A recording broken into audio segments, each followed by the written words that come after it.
Or sorry, you were talking. You were here last week for the game. What did you see that impressed you from the Tigers? Well, I will say I think the run game last week was very pivotal to especially winning that game, 35-0. And you take last year, they won 35-32. So they scored 35 points again. This time, though, it was a shutout. And I think the run game is the biggest takeaway, the run game on offense, and that defense for stepping up, too. They didn't allow a single point last week at Cape Central. Yeah, that's the main takeaway is that defense holding Farmington. Farmington was 5-1 coming into that game. Yes. And the Tigers gave them another loss. The only other loss that Farmington had was to Jackson. So, I think that shocked a lot of people. Yeah. Seeing that. And, you look at Sikeston, they're 0-6. A lot of games they have not played close at all, but one of the closest they had was against Kennett, and that was a home game for them. They were actually winning for part of that game, but they ended up losing. That's right, I remember that. 22-20. That was the final score. So, that was only a 2-point loss for them. Other than that, everything has been by 20 points or more. Yeah, the Bulldogs did play Farmington, and they lost 35-8. Yes. So they gave up 35 points. The Tigers scored 35 points against Farmington. So hopefully that bodes well for tonight's game. Yeah. Scoring-wise.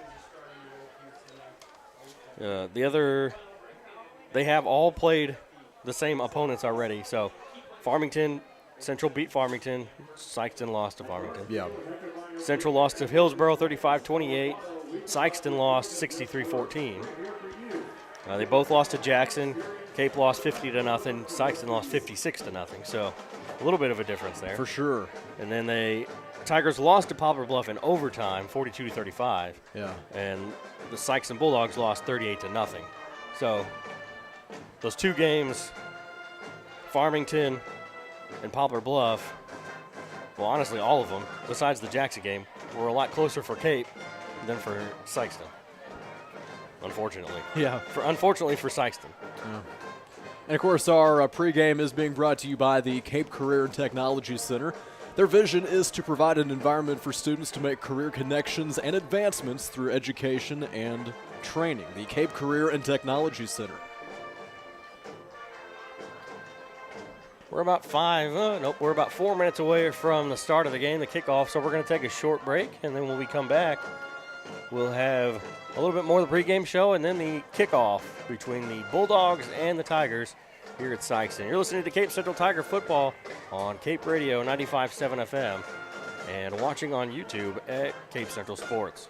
Are you ready for more out of life? Gain the skills and knowledge you need at the Cape Career and Technology Center to pursue a new career as an emergency medical technician, a dental assistant, medical assistant, practical nurse, or a medical coder. Cape CTC gets you job ready with a fast-paced and focused curriculum. Visit our website today at capectc.org. Your Career and Technology Center, Cape Girardeau CTC.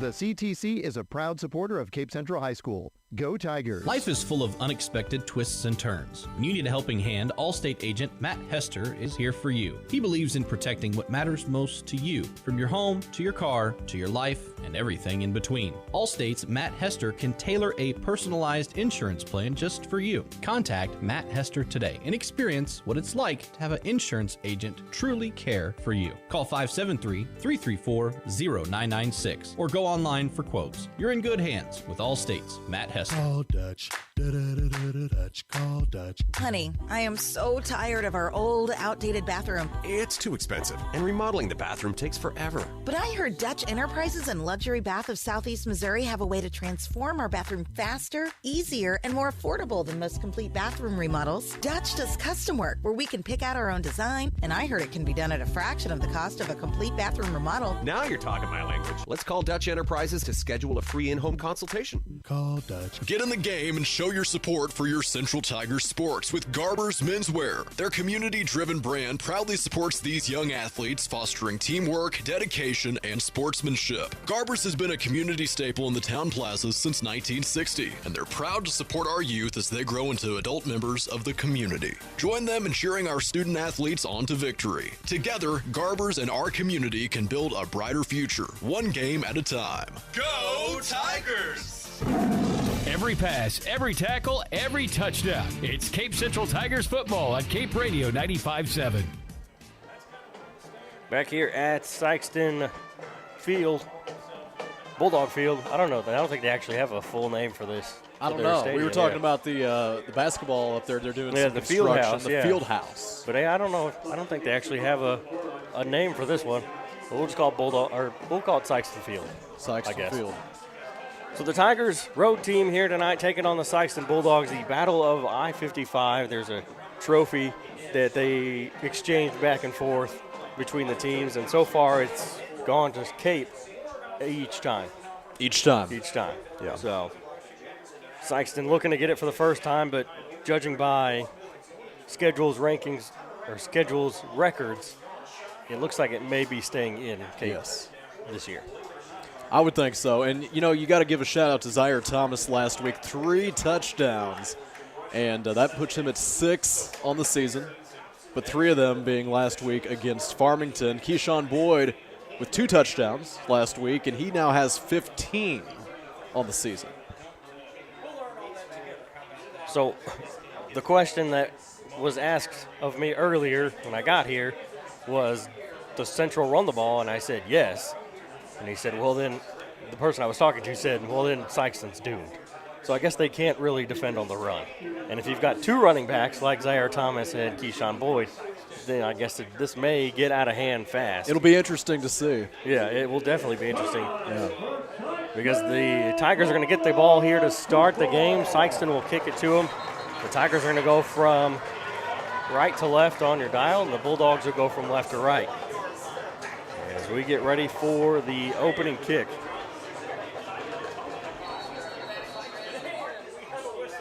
As we already have a whistle blown.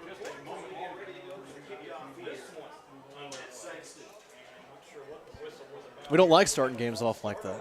Right, we don't even get the game started. We already are blowing the whistle.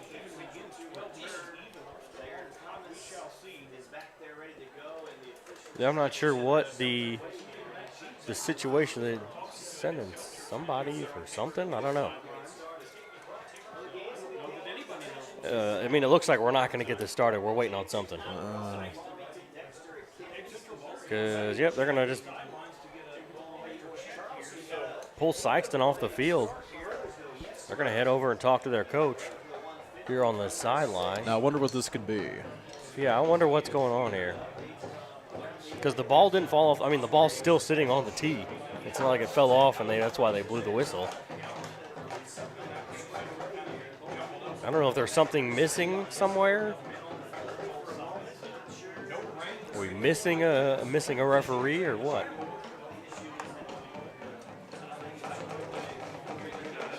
Here's the Sikeston athletic director down on the sideline talking to one of the coaches. See if they can figure this out here. Pointing up this way.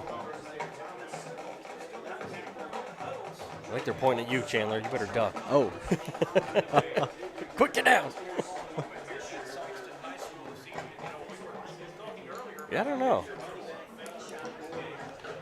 Well, we'll talk about it a little bit, I guess. So Sikeston 0-6, Tigers 3-3. And last year, the Farmington game was what really started the winning streak. They beat Farmington at Farmington last year. They beat Farmington at Central this year. And, I mean, looking at the schedule, these last 3 games have a combined record of 3 wins. And none of them obviously belong to Sikeston.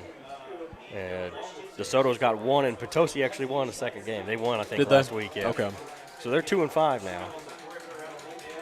So they've actually played. They may have actually played on Thursday.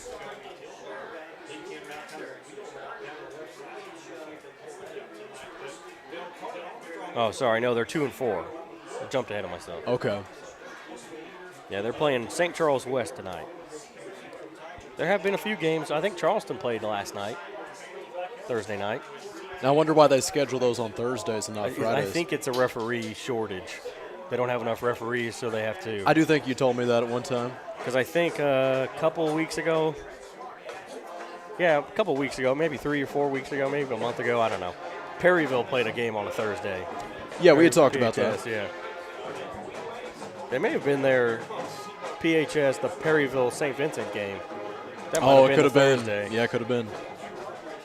Which that works if you're going to play on a Thursday and you have two schools in the same town like that. Right. I mean, that works out perfect because you don't have to worry about anybody going anywhere for worrying about a travel day, traveling late, getting back late with a school day the next day. So have we found out what the issue was? Why are we not able to start the game yet? No idea, yeah. Well, we're 3 minutes behind already. I guess they're still talking about it. Yeah, they must be waiting on something. Something or someone. I don't know. So hey, get that door.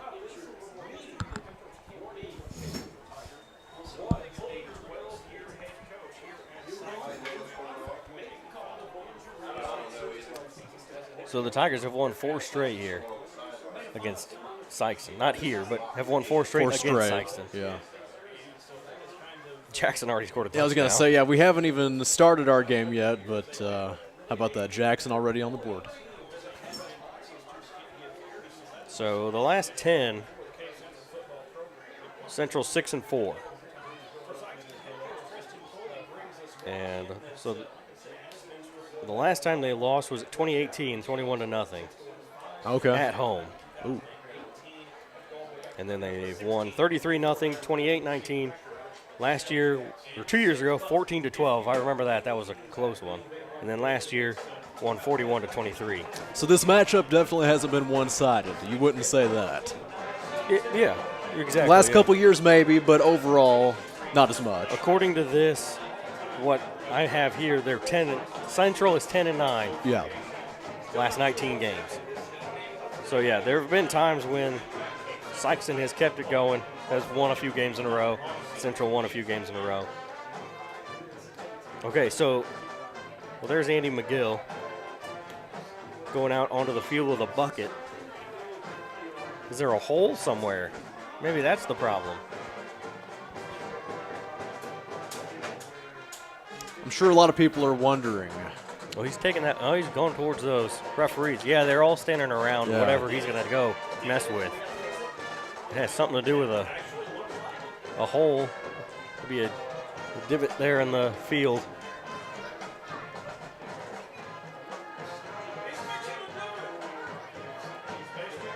Never thought that would be a reason, or something that would hold up a football game. Was a divot. Whatever he did, he didn't take long. He scooped something out of that bucket, dumped it in the hole, and he's ready. We're ready to go. Okay.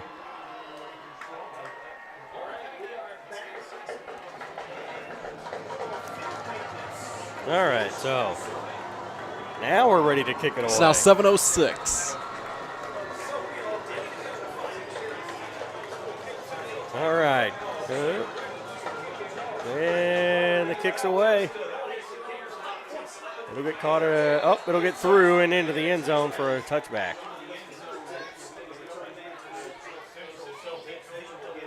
Couldn't grab it. And it bounces up, over, and into the end zone. So the Tigers will start on their own 20-yard line. So after all that, we still don't get anything.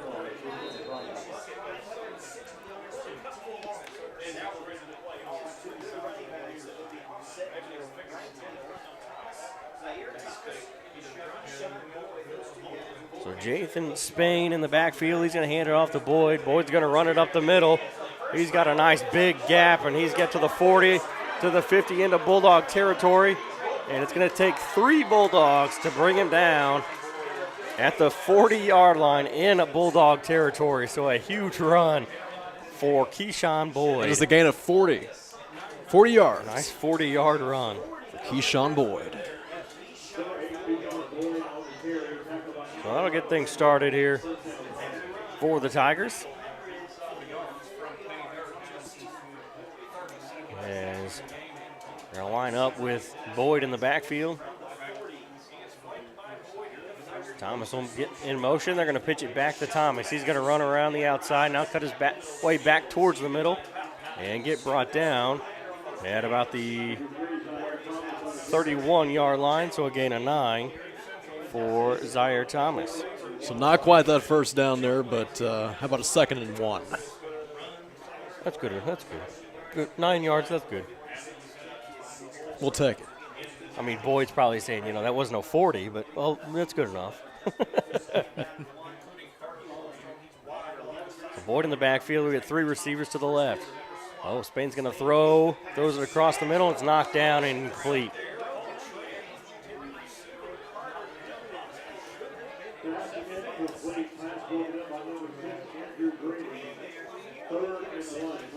So 3rd and 1 as the first pass from Spain is incomplete, knocked down by the Bulldog defense. I'll imagine they will keep it on the ground now. Probably won't air it back out again after that. Yeah, I honestly, I wouldn't. You got 49 yards on 2 plays by your running backs as Thomas will work his way up the middle and across that first down marker for, looks like, 3 yards for Thomas.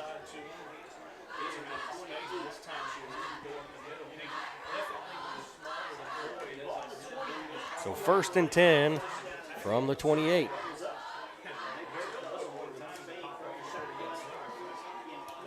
And a receiver on each side. 2 tailbacks. And Spain puts a man in motion.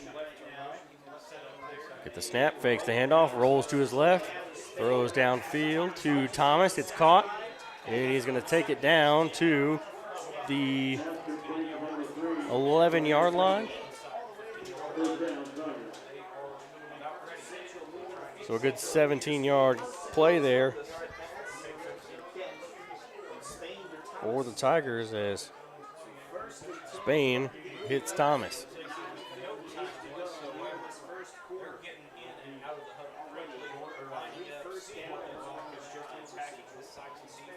Thomas in motion, hands it off to Boyd. Boyd's going to come around the outside, running it towards the end zone, stretches over the goal line for a touchdown. And the Tigers lead 6-0 on an 11-yard touchdown run. So Keyshawn Boyd is actually on his way to 1,000 total yards on the season tonight, Ryan. Yeah, that's right. He's almost there because he's got 944 coming into tonight. And he just got 51. So he's almost, So he's only got about 10 more yards to go. He'll get it after the next possession. And he will be there. So Joey Charlton will line up for the extra point. And we got movement. And it's going to be on Sikeston. We're going to do it again.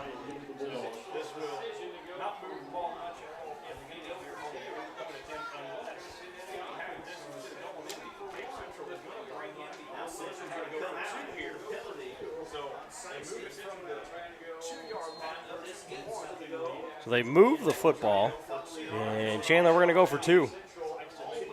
We're going to go ahead and get this, go up by 8 here. Okay. If we can. I was wondering if they would do that. So we got 2 tailbacks, Thomas and Boyd. Spain in the backfield. He's going to move Thomas in motion, gives it to Boyd. Boyd will hit 2 defenders, and he's going to be stopped before he gets to the goal line. And the 2-point conversion will fail. And it will remain 6-0 here at 9:42 left in the first quarter between the Tigers and the Bulldogs. So, they decided to go for 2 there, but really, if you look at it, Joey Charlton has been very accurate all season long with his extra points. Yeah, he's only missed 2, I think. Is what I saw, is what I had here in my stats here. If I can find it again. Yeah, extra points. He's 23 for 25, 92%. Which is very they good. Blocked one of them, and I think that was 3 weeks ago. It wasn't the Jackson game. So probably 3 weeks. Yeah, 3 weeks ago. And they blocked the. Yeah, I think it was a bad snap, and they couldn't get the hold in time, and ended up getting blocked. That's what it was. Yep, I remember that now. But yeah, he's having a great season. Cape scored and Jackson scored at the same time, apparently. Got an update from the station. Caleb says touchdown Jackson, touchdown And Cape. that would be Jackson's second touchdown. So Jackson's now up 14-0. And the kickoff from the Tigers will not be returned as he falls on it at about the 26, 27-yard line for the Bulldogs' first offensive possession here tonight.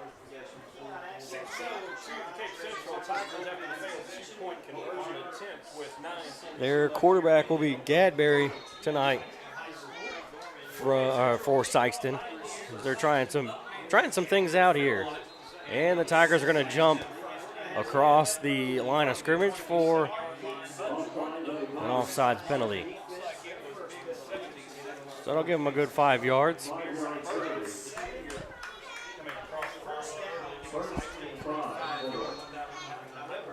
So it'll be 1st and 5 for the Bulldogs. They'll put a man in motion. He's going to, and now we get a flag on Sikeston this time. It's a false start on the Bulldogs, so we'll go back to 1st and 10. So we've had 2 penalties and no time run off the clock.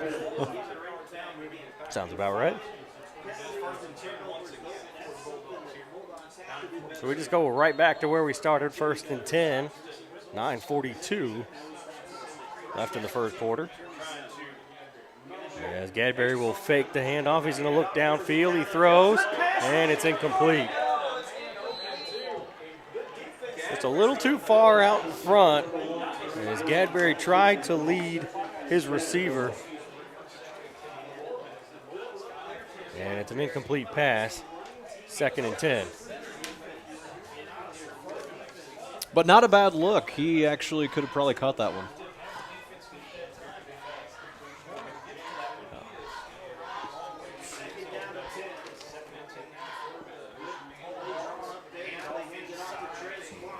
And we got a flag thrown as the handoff goes nowhere. May have actually been a loss for a couple yards. We'll see what the penalty is, and it looks like it's going to be on. Let's see.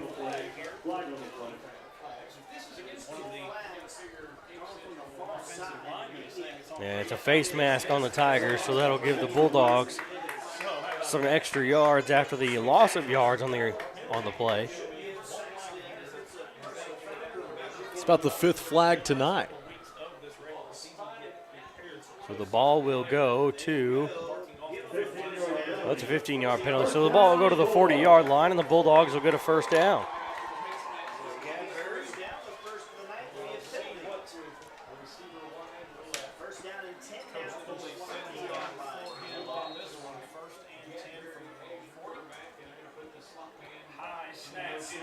High snap, but they're going to hand it off, and he's going to try to run it around the outside on the far side.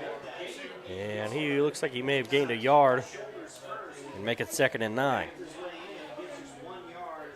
Number 5, Chris Clark on the carry, gain of 2 on the play, 2nd and 8 Bulldogs.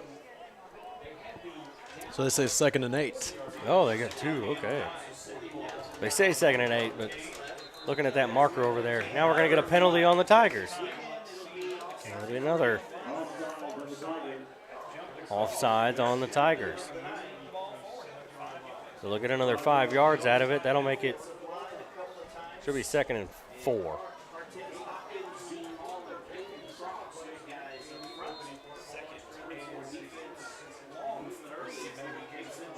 Because I think they've marked it at a different place than what they have it on the scoreboard. Gadbury will put a man in motion, kind of a low snap, hand it off, and he's grabbed right away and brought down in the backfield for a loss. They'll lose yards back to the 45. So they lose 2 yards, so that'll make it 3rd and 6.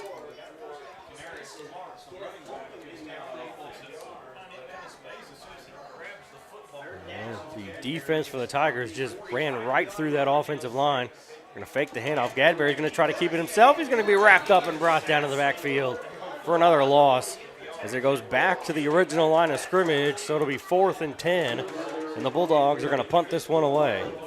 That defense just shooting through the offensive line for the Bulldogs, and I'm doing a very good job there stopping the Tiger defenders. And I think Central's defense, that's something that has gotten better and better as the season has gone on.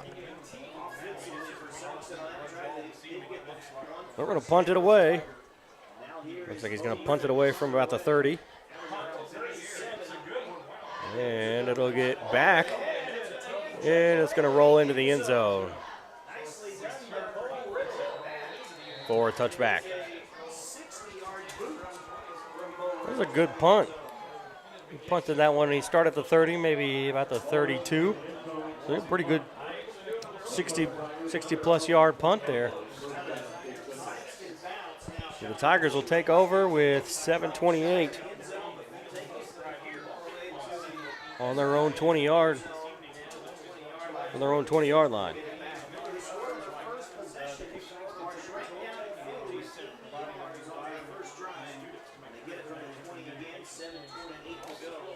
The Tigers went 80 yards on that first drive, end up scoring a touchdown. Try to repeat. As he gets the snap, hands it off to Thomas. He's going to run it forward, and he'll fall forward and gain about 4 yards. So he was able to get a few yards on that one. Just going to bring up about a 2nd and 6. So 2nd and 6 ball on their own 24.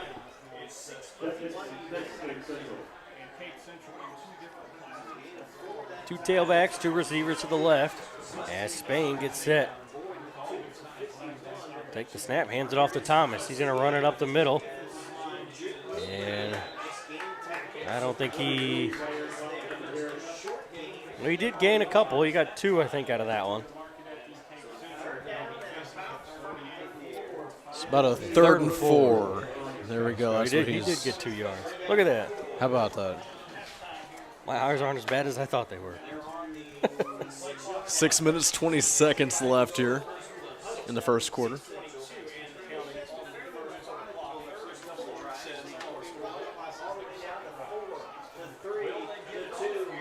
And the Tigers are going to get a delay of game penalty. They did not get the snap off in time as the play clock hits 0. That was a fast 25 seconds. So 3rd and 9, a 5-yard penalty. As we're just hitting 6 minutes here in the first quarter.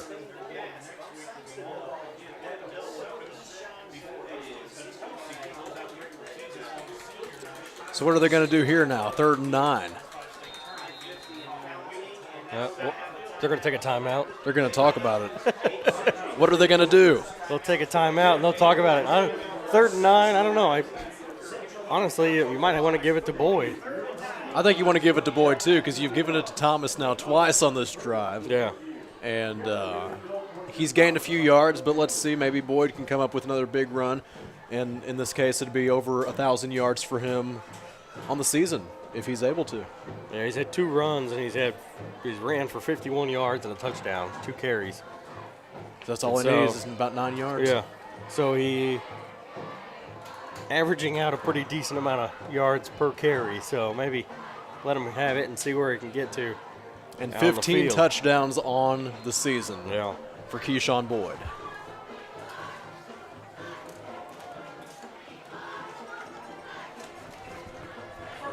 So last year, Tigers won 41-23.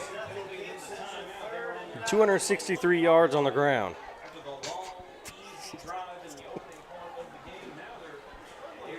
Oh, we're going to throw it as he throws it across the middle, and it's low and it's incomplete.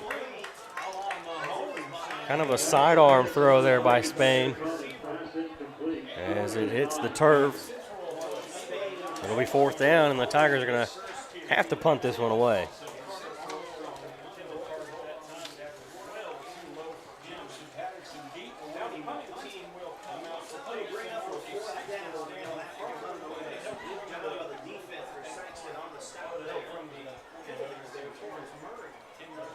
Torrance Murray's going to punt it away, and that's not a good kick. That spins, and it gets the Sikeston bounce, and I think it goes out of bounds. That ball just went straight up in the air, and it spun. Usually it goes end over end. This just spun like you were spinning a plate on your finger, just straight around. He's definitely going to want that one back.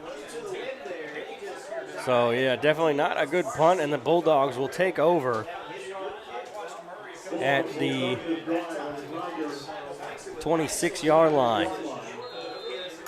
Well, it's given them very good field position to work with here.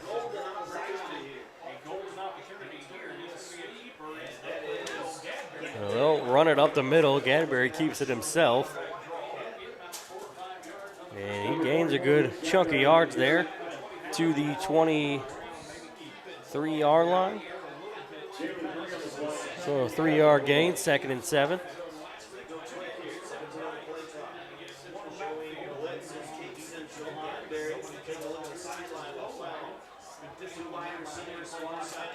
The Tigers trying to get the offensive line to move. You can see that defender running in to try to get him to flinch. As they'll hand that one off to Clark, and he's going to get brought down shy of that 1st down marker. He gets across the 20 to about the 19. So a gain of 4, 3rd and 2.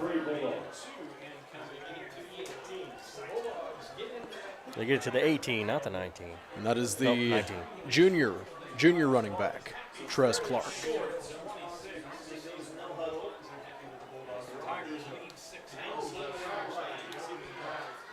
Get the snap, he's going to hand it off again, and this time he's got nowhere to go as the Tiger defense swallows him up and brings him down for a loss back to the 21-yard line. So a good 2-yard loss, a 4th and 5 situation. I mean, it's 4-down territory here. You might as well go for it. You got to go for it, I think, especially when you're down like this. From what I understand, just talking back and forth a little bit earlier, it sounds like the kicking situation for Sikeston is not ideal. Their kicker actually got hurt with a collarbone injury. Oh, okay. What he was saying. So you definitely want to go for it here, 4th and 5. And they're going to just let the play clock run down to 1 and take a timeout. With 3:46 left here in the 1st quarter, the Bulldogs take a timeout as they trail 6-0. So we tell you about Allstate Agency, the Hester Agency. Experience what it's like to have an insurance agent who truly cares about you. Allstate, the Hester Agency. You're in good hands with Matt Hester. So 6-0 right now as Central leads the Bulldogs. We have 3 minutes, 46 seconds left, and as we come back from this timeout, it's going to be a 4th and 5. And we'll see what the Bulldogs can do here as they have the ball on the 21-yard line. Okay. So that's why they took the timeout. They wanted to talk about that. Try it out. Whoop. Looking at about a 35-yard field goal here. Yeah, so let's see what we got here. Yeah, this will be interesting. 37-yard field goal, 35, 37 yards, something like that. And the kick is up, and it is no good. I thought there for a second maybe he had it, but he ends up missing the field goal attempt. So the Tigers will remain ahead 6-0. I got to be honest, I thought it looked like he made it too. I thought it was going in. He didn't. That's why, I was waiting for those referees because I was going to say it was good. Our field goal posts, I think our field goal posts in high school need to be taller. They're wide, which is fine because, you got to you start wide and then get lower as you go up in level. But I still think they need to be taller. So that way we we clearly know if he made it or if he missed it. The rest of us can see it. We don't have to rely on the referees.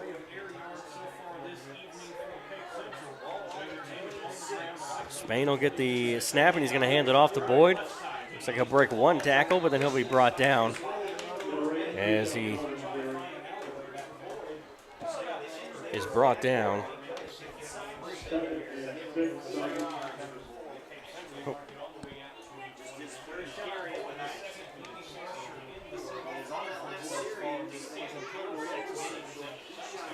So 2nd and 6 for the Tigers.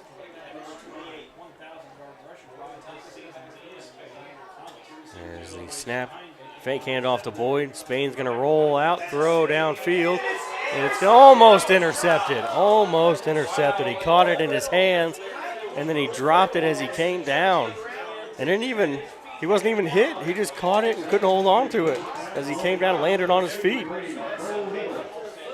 He's not going to be happy about that one. It's going to haunt him for a long time. Yeah. I mean, it was perfectly. He had that triangle. He caught it in his hands, and as he came down, it just fell out of his hands when he hit the turf with his feet. He didn't even fall and hit the turf. He just landed on his feet, and it popped right out. So we got 3rd and 6. Spain's going to hand it off to Thomas. Thomas will try to work his way in. We get a flag thrown in there right at the end of the play. So he'll gain, looks like maybe 2.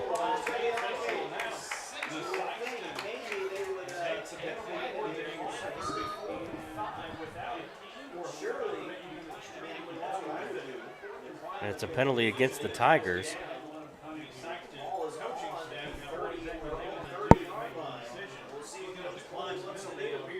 They're asking the Sikeston coaching staff if they're going to want to accept or decline the penalty. And they're going to decline the penalty. So it'll be 4th and 5, 4th and 4. So the Tigers are going to punt it away. Murray with a chance to redeem himself here with a different punt. See if we can improve things a little bit.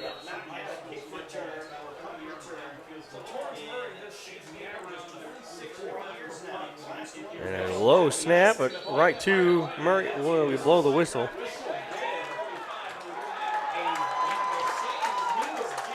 They're going to say his knee was down. Oh, my gosh. They're going to say his knee was down, so it's a turnover. I don't. Wow. Somebody needs to call New York. We need to get that headset out there. I don't know about that one. I think a lot of people are surprised by that call. Well, that's what I was trying to figure out. I thought maybe he's blowing a whistle. There's not too many guys on the field or something. No, he's saying he was down. He caught it with a knee on the floor, on the ground. Knee on the floor. Knee on the ground. So Clark will run this one up a little bit. Gain a couple yards up the left side.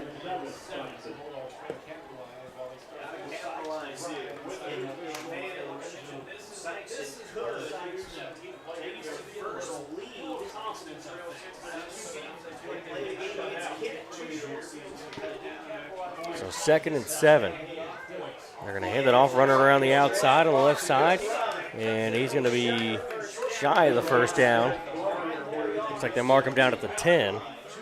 We a gain of 5. It'll be 3rd and 2.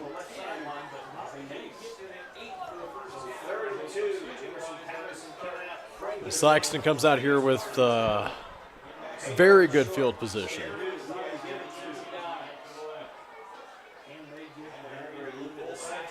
Look back at the sideline for a new play. As the play clock is just now down to 20. They're checking the play sheet on their wrist as they get the snap. He's going to hand it off. And the defense knew what was coming, and they swallow him up from behind. Take him down in the backfield. About 4 Tiger defenders just wrapping them up and making it a 4th and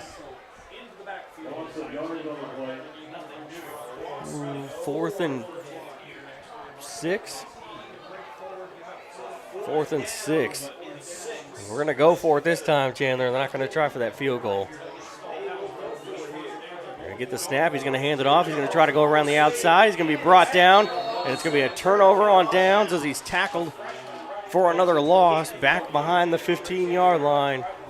Tackle for a loss of 3 and a turnover on downs for the Tigers. Well, they certainly had good field position to work with there, but they were not able to capitalize, not come away with any points at all. And that's going to turn the ball back over to the Tigers now.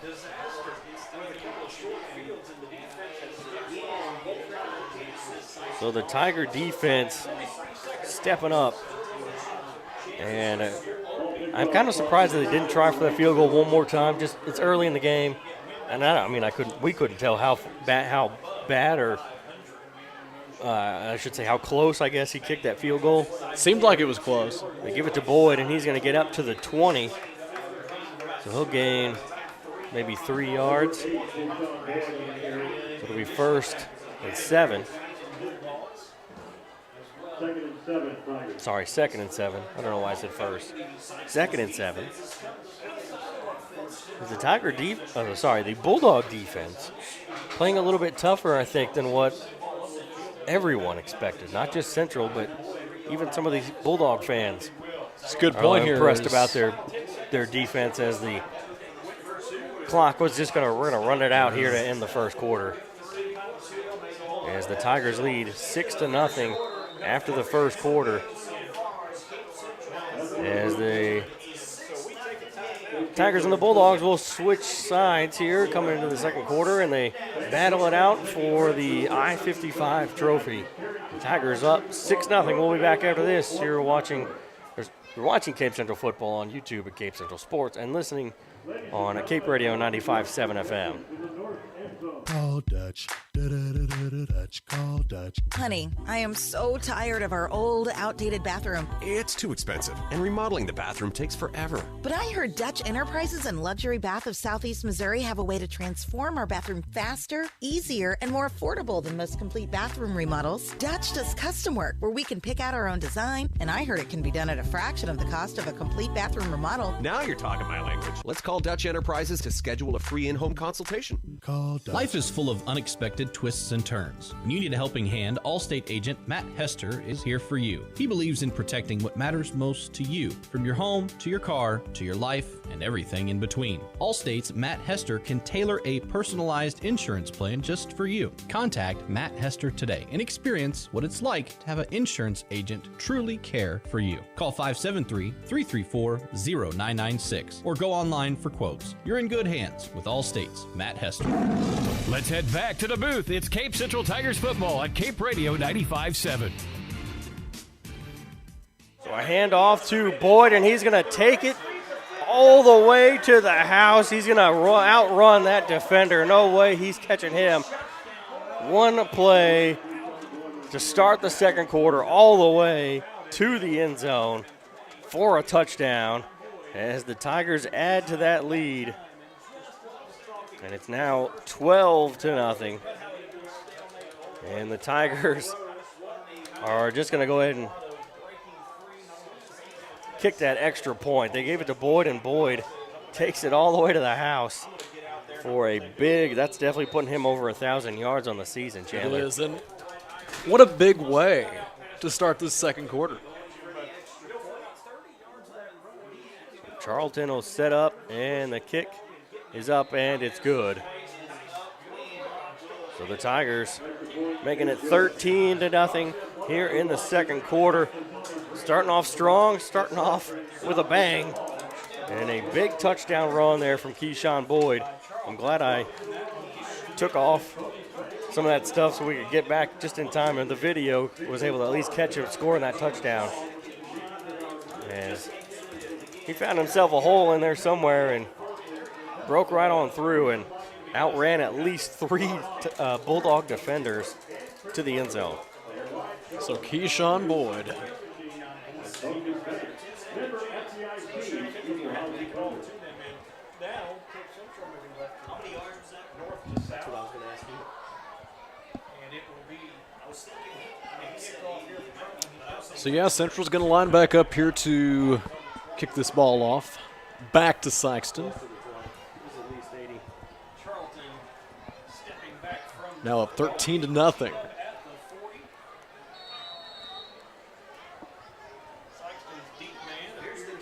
The kick for the Tigers.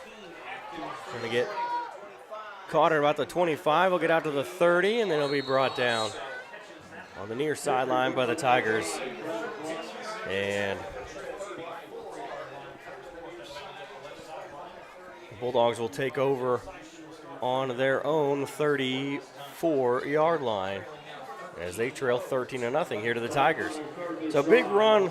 We're not sure. We're saying it was at least 80 yards. We think it was about the 20-yard line. May have been a little bit more than 80, but for our sake up here, we're going to call it an 80-yard touchdown. So roughly 80.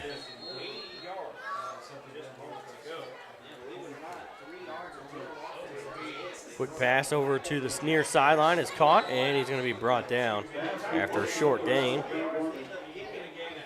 So that is Trey Gorman on the reception for the Bulldogs. About a 4-yard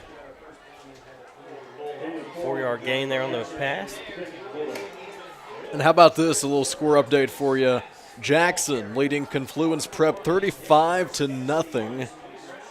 Yeah, that's right, 35-0, and that would be second quarter. That's the team. I think that's the team that the snap, and Gadbury's trying to find something. He actually gets a couple yards out of that as he was kind of panicking back there. He had happy feet back in the pocket trying to get away from the defense. He gains a couple up to the 40. I think that was the game last year that they ended up forfeiting at halftime.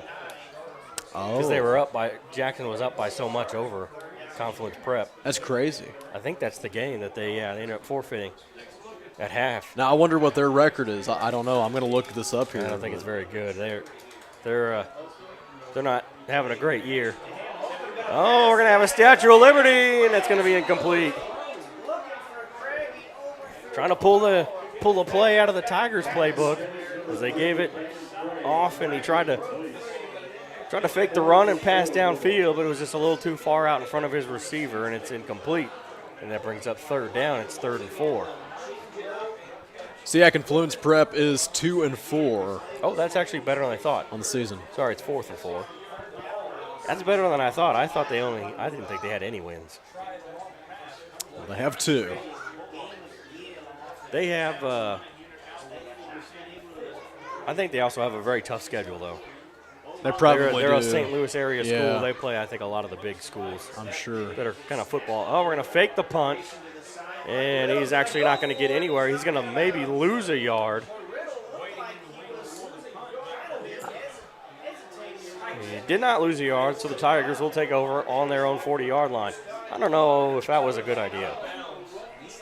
Didn't really look like a very well executed play.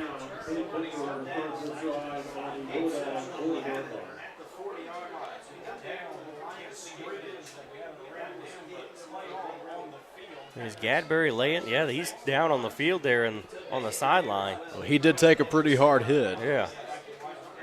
No, it's not funny, but it basically everyone's just ignoring him while he's laying on. Did you notice that? No. They were more or less just kind of just standing around him, not doing anything.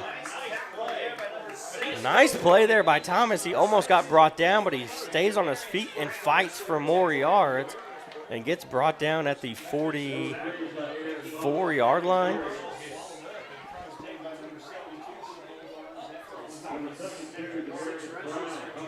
See, a gain of about 4 there for Thomas.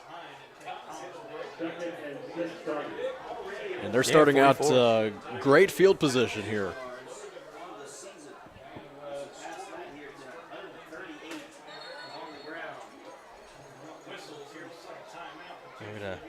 Whistle blow here by the, we spotted at the 44. It's actually the 43-yard line. It's only a gain of 3.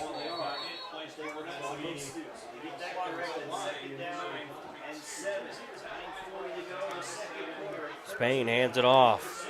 No, he doesn't. He keeps it himself. He's going to try to run around the outside, and he'll get hit and brought down at the 30. I said 43. They're actually at 37. He gets brought down at the 34-yard line. So, yeah, not a bad run from Jathan Spain. To a 3-yard gain for Spain.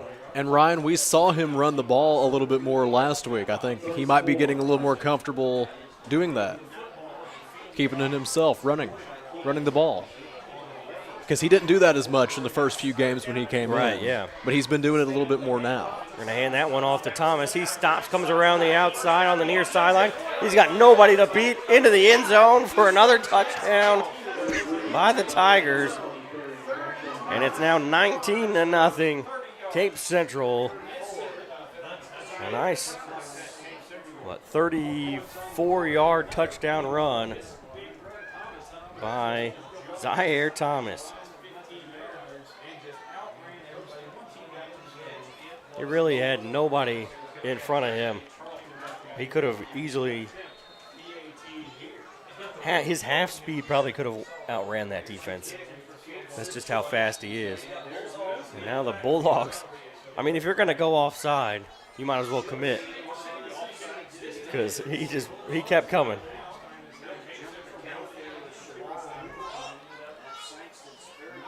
So let's see. I don't think they're going to go for 2. They're going to just go ahead and try to kick the extra point here.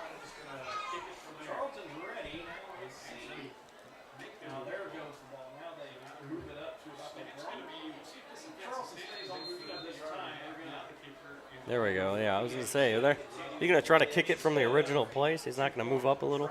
But he does move up.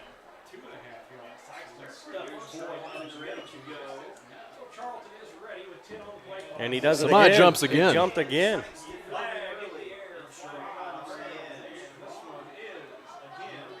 And it's on Sikeston again. He came around that corner. He's just a little too keyed up. And I think we're going to go for 2 Would they go now. for it? Okay. I thought maybe it'd be time. Yeah, you might as well now. You're on, the half-yard line?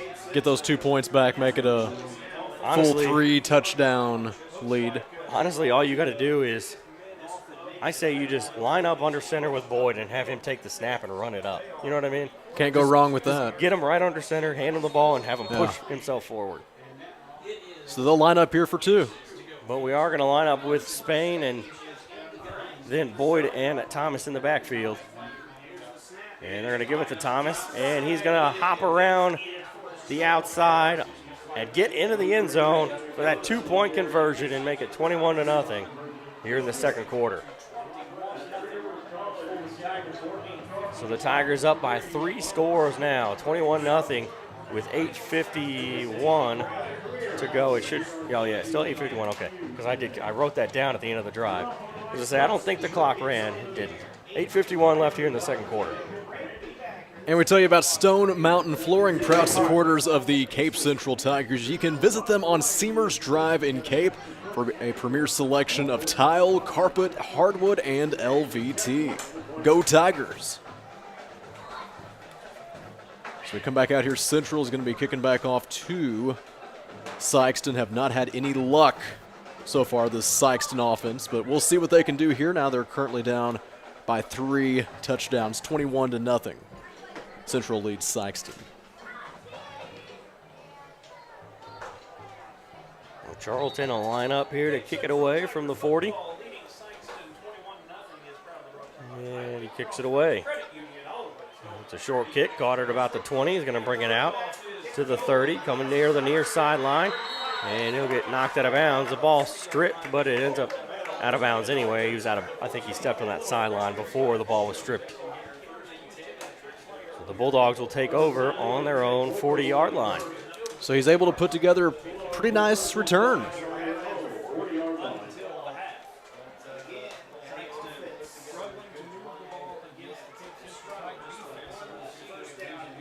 Yeah, good 20-yard return there.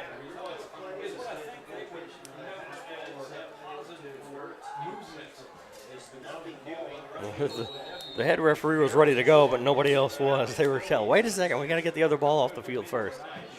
A low snap, Gadbury back to pass. He looks to the right. He's going to roll to his left. Quick throw, And it's dropped, incomplete. Colt Parker. Oh, you got there.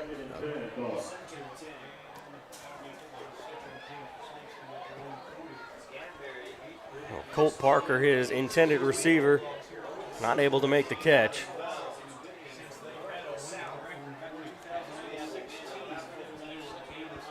As the wind has kind of picked up here, Chandler. It's getting a little windy. Flag is really whipping around out there, and he's going to be brought down. Maybe a gain of 1 there for the Bulldogs. So that is Trez Clark. Yeah, Trez Clark on the carry. The wind blowing pretty much just left to right, Chandler, if you look at the flag over there. The wind has definitely picked up. We can feel it.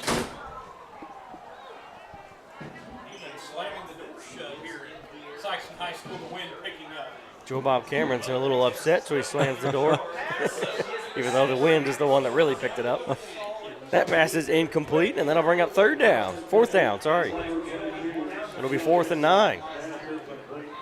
So after a good reception or return, they go 3 and out, and they're going to have to punt the ball now back to the Tigers with a 4th and 9. 7:55 here left in the second quarter. Central leads 21-0. We need 2 more touchdowns to get that clock started in the second half, Chandler. Or a touchdown and a field goal, right? That could work too. No, 35. We need 35. So we need 2 touchdowns, 14 points. That's true. It's 35 in football. I have to think about it. That one's going to bounce out of bounds. And oh, yeah, I was thinking it was 30. It's 35. 30, yeah, basketball's 30, 35 football, yeah. Yeah, that's the thing. We got to make it. They need to just make it all across the board. They don't like doing that, though, do they? No, that's too easy. They like to make things complicated. So the Tigers will get the ball on the 45-yard line in their own territory. Hey, Jackson's up 42-0 over Confluence Prep.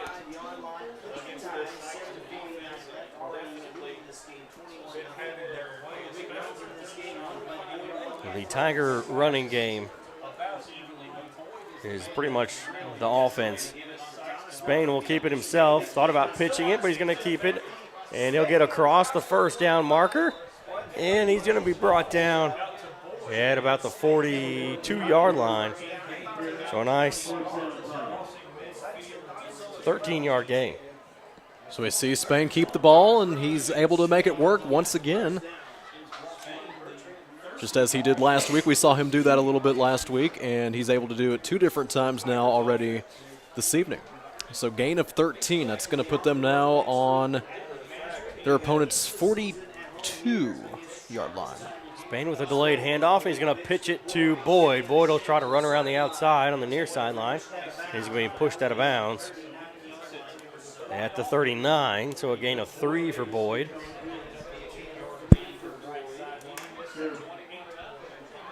I do that all the time. Accidentally hit the microphone. I make sure, like, sometimes I'm real careful, like if I got to scratch my nose or something, and then all of a sudden, I don't know, I just forget, and then bang, right into the microphone. The 2 receivers to the left over on the far side. As he'll hand it off to Boyd. Boyd's going to push through the middle. Flag comes in from the backfield as he gets to the 35-yard line. We'll see what the penalty is. He's going to throw the flag at the 40.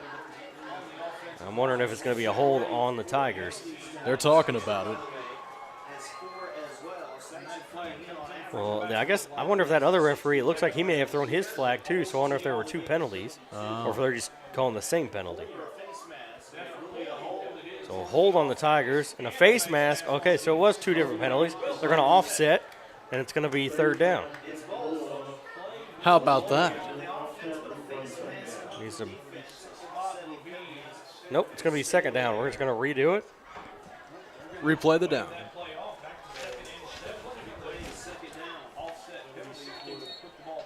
So 2nd and 7. Tigers got it ball on Sikeston's 39-yard line.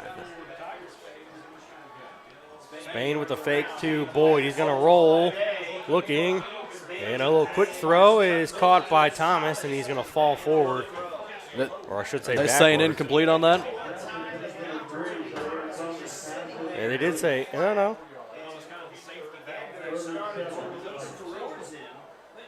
Thought they were saying that one was incomplete. What do we, yeah, where is he going with the football? Looks like there was a little confusion on that, though. They're going to say he did not catch it. So 3rd and 7. They need to, I don't like criticizing the referees, but they need to be a little more clear with their incomplete pass throws, because I didn't see any of them do it. You saw one somewhere. I saw one of them, but it was after the play had happened. It's not even just the calls, it's just actually making the call. Spain's going to throw downfield, and it's going to be incomplete as it was short.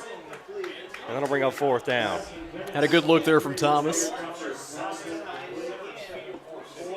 But now we got a 4th and 7. What do you do on 4th and 7?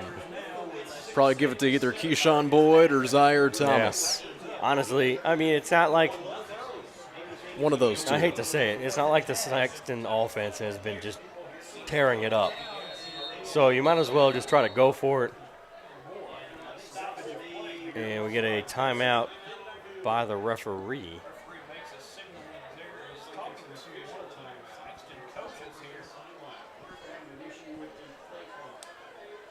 Seven minutes on the clock. They want to add more time to the clock. Oh, did they keep those? The clocks? They probably thought it was a complete pass too, and didn't stop the clock. I bet that's what it was. So they have 7 minutes up right now.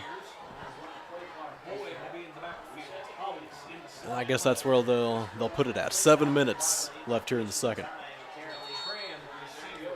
was trying to figure out what that referee was signaling. They changed the play clock twice, and he didn't like either number.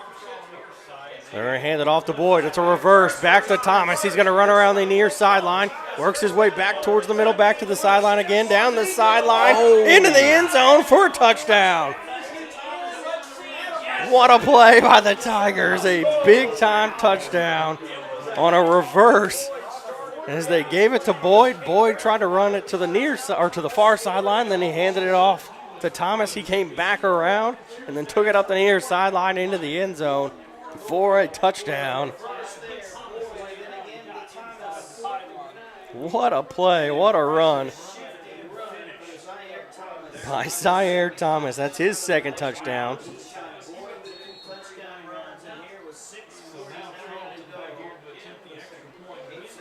As Joey Charlton will set up here for the extra point.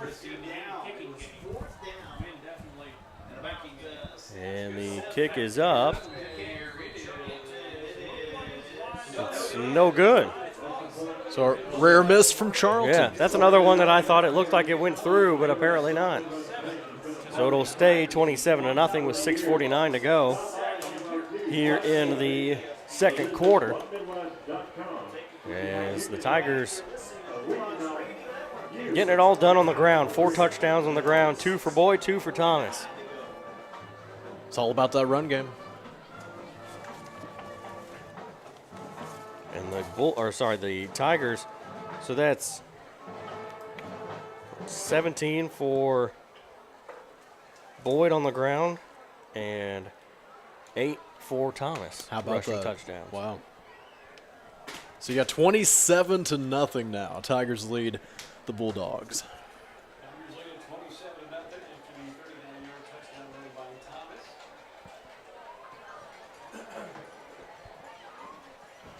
What a play. You don't see that happen too often. You don't see that work very often. Looks like a professional. Sports. Yeah, exactly, yeah. Charlton will kick it away as it'll be caught at about the 20. And he'll bring it out to the 30 and get brought down just across the 35-yard line at the 36.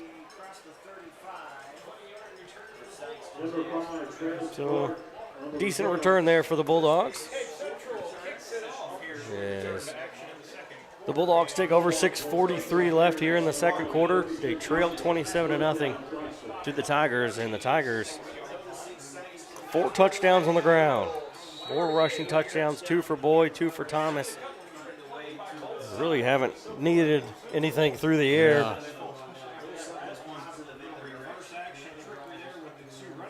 And they're going to fake the toss back. Gadberry looking, he throws, it's caught at the 40, and it'll be knocked out of bounds. With a nice little gain there for the Bulldogs, and he's at about at the 45-yard line, and the wind has picked up a lot here in the press box. So Caden Craig on the reception for the Bulldogs. That's going to bring up now another 1st and 10 for Sikeston. See if they can get something to work here. The Sikeston offense has not been able to do so in this one. Gadberry's going to keep it himself, and he'll be brought down at about the 49. So decent gain of 3. So they're making it work a little bit more this drive. Put together a few nice plays already. But yeah, so far in this one, the offense has not been able to move the ball at all. Yeah, so far, yeah. This is probably the best they've done. They've picked up a 1st down. It really is, yeah. Are they going to jump? They almost jumped. They almost jumped. That's probably as close as you can get without a whistle. Tigers almost fell for that hard count. And the Bulldogs look to the sideline, get a new play. Going to fake the handoff. Gadberry's going to keep it himself. He's going to spin. He inadvertently jumped over a defender as he was spinning around. He didn't even really see the defender. More or less jumped out of instinct, and he was able to jump over one defender, but then he was caught by 2 Tigers and brought down. He gets across the 50-yard line to the 47. So it's 3rd and 3. So here they are in Tigers territory. 5 minutes, 20 seconds left here in the second quarter. Gadberry up under center. And I think he was trying to get him to jump across again as he backs out, looks over at the sideline. He gets a new play. 5:04 to go. He fumbles the snap, and he's going to be down for a big loss back into their own territory at the 48-yard line. And what will Sikeston do now? Will they go for it, or will they punt the ball back? Yeah, 4th and 8. So 5-yard loss. Are they going to keep the offense on the field? I think they will. I mean, you're down 27 to nothing. You might as well try for something. They're going to try that Statue of Liberty throwing down, and it's going to be incomplete as the defense was able to get a hand up and knock it away. Actually, I think it may have just went over both hands. It didn't even matter. So the Tigers will take over on the Bulldog 48-yard line. So they start in Bulldog territory with 4:46.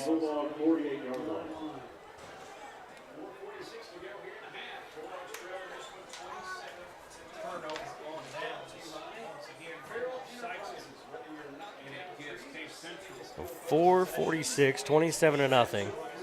Chandler, if you get a touchdown here, if the Tigers score a touchdown with the way they've been moving the ball, they should have plenty of time here.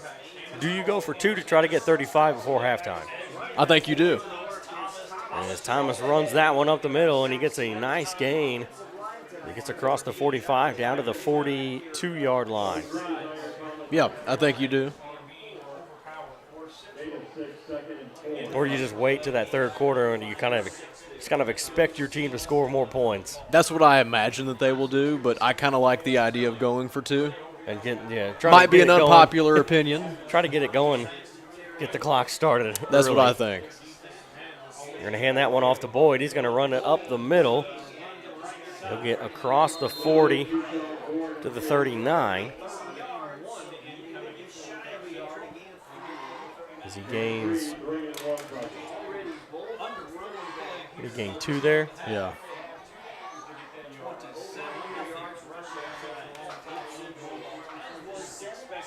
Down to the 39-yard line.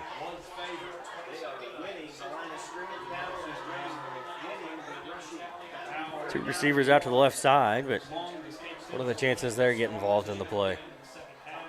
Thomas will move off to the side. They're going to give it to Boyd, and he's got enough for a first down as he gets across the 35 down to the 34-yard line. So Jackson is now up 49-0 at halftime. I think it was worse last year. I think that's why. Probably was. That's why they had to call the game early. It was either halftime or the third quarter. I can't remember. I feel like it was halftime, but it may have been the third quarter. I had forgotten about that, but I remember hearing about it. Because, yeah, we were here with Central at that point. And they're going to hand it off to Thomas. Thomas is going to try to run it up the sideline, and he's going to be brought down. But he's got enough for another first down.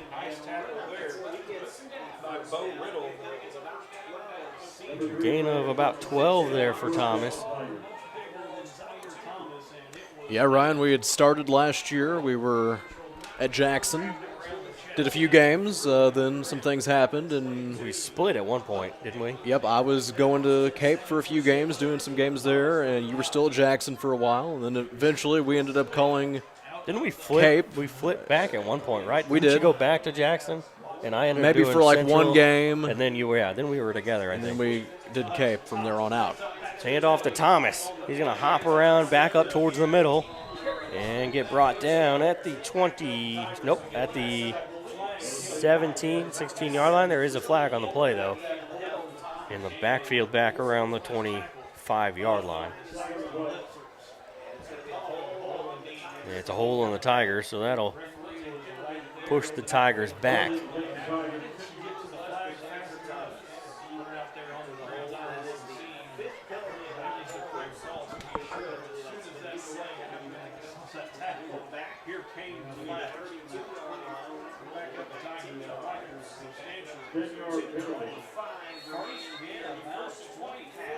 So first and what is that, 18? I can't tell. Second and 20 is what it says now. Second and 20, first and 20. First there and, you go. First and 20. First and 20.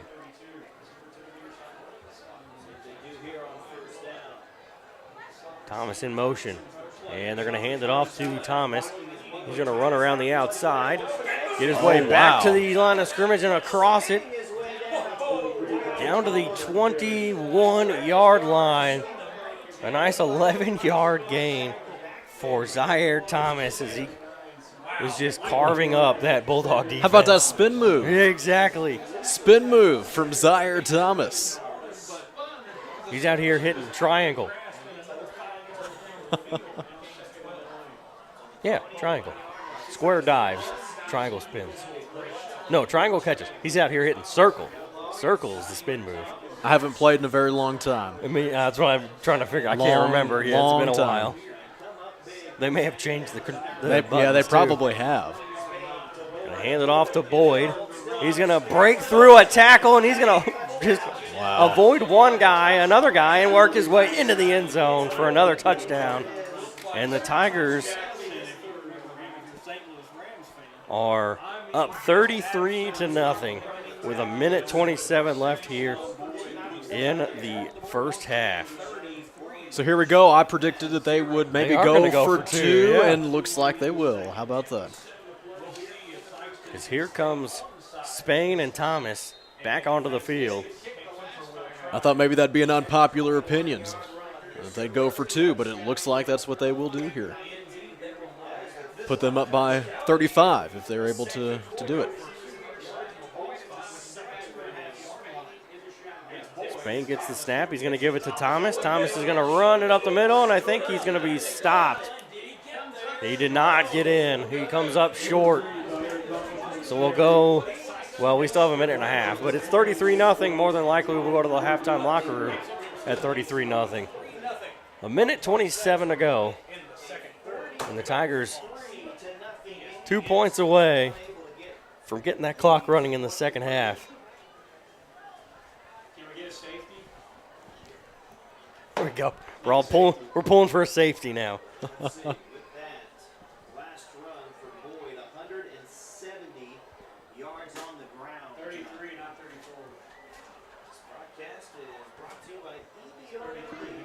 Oh, 33. I see what you're saying. Yep. Yeah, it's 33.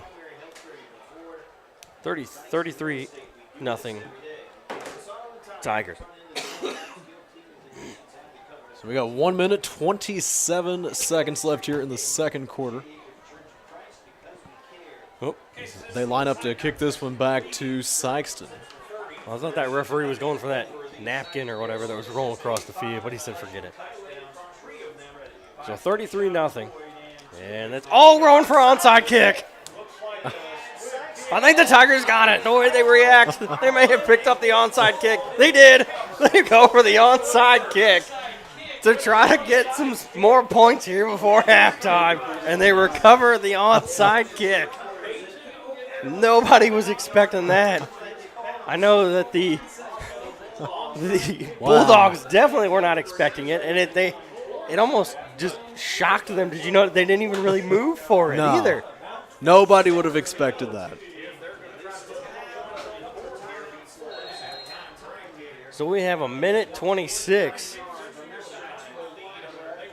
So we might go into halftime with a 35-plus point lead after all. We don't want that safety now. No. Spain's going to throw, and it's intercepted at the 40. And now he's going to bring it out to the 50. Anybody brought down in Tiger territory at the 48-yard line. There's a flag. Oh, there is a flag. So we'll see. Will this one stay? There is a flag. Yeah, we'll see what happens. They're going to talk about it.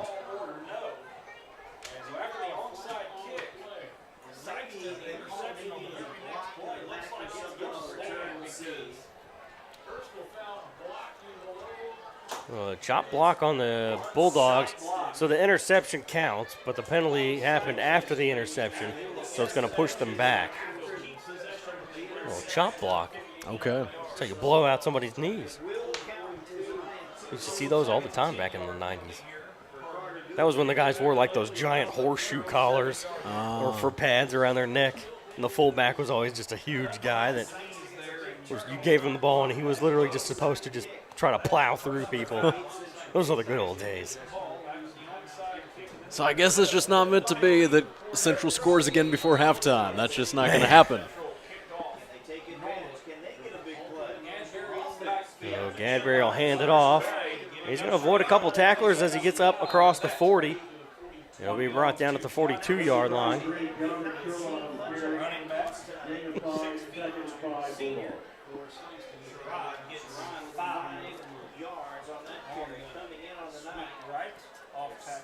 So 2nd and 5. As that clock continues to run now, we're down inside 50 seconds left here before the half. Gadberry really just going to try to let this play clock run down to, and now Sikeston takes the timeout. They were letting the play clock run down and letting the clock run, and then Sikeston decides to go ahead and take a timeout. Interesting choice. So we're going to take that timeout, and as they do, we tell you about Stone Mountain Flooring, proud supporters of the Cape Central Tigers. You can visit them on Seamers Drive in Cape for a premier selection of tile, carpet, hardwood, and LVT. Go Tigers. So when we come back here, we'll have 36 seconds left to play before halftime. Central leads 33-0 over the Sikeston Bulldogs. So we're not able to get those 2 points there. Went for the 2-point conversion. That would have started off the second half with a continuous clock, but instead they are not able to convert. 33 points only for the Tigers, which is still great, but it's going to take another score before we have that continuous clock starting in the third quarter. They're going to hand it off to Atkins. He's going to run around the outside. He gets tripped up. And he gets tripped up inbounds, stays inbounds. And it'll be 3rd and 2, it looks like. With 17 seconds left here in the first half. Down to 10. So they're going to snap this one? They are going to snap it. Gadbury back to pass. He's going to throw downfield, and it's going to be incomplete as it's knocked away. And we got 3 seconds left on the clock here.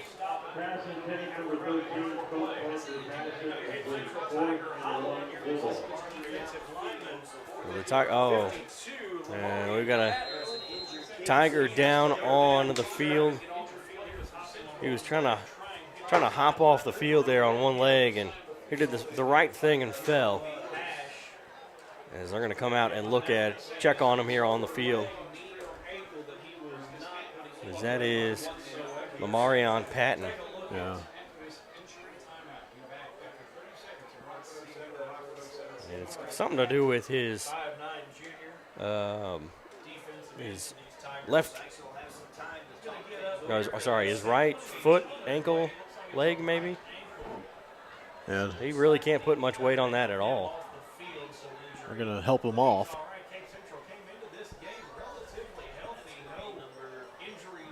So Lamarion Patton.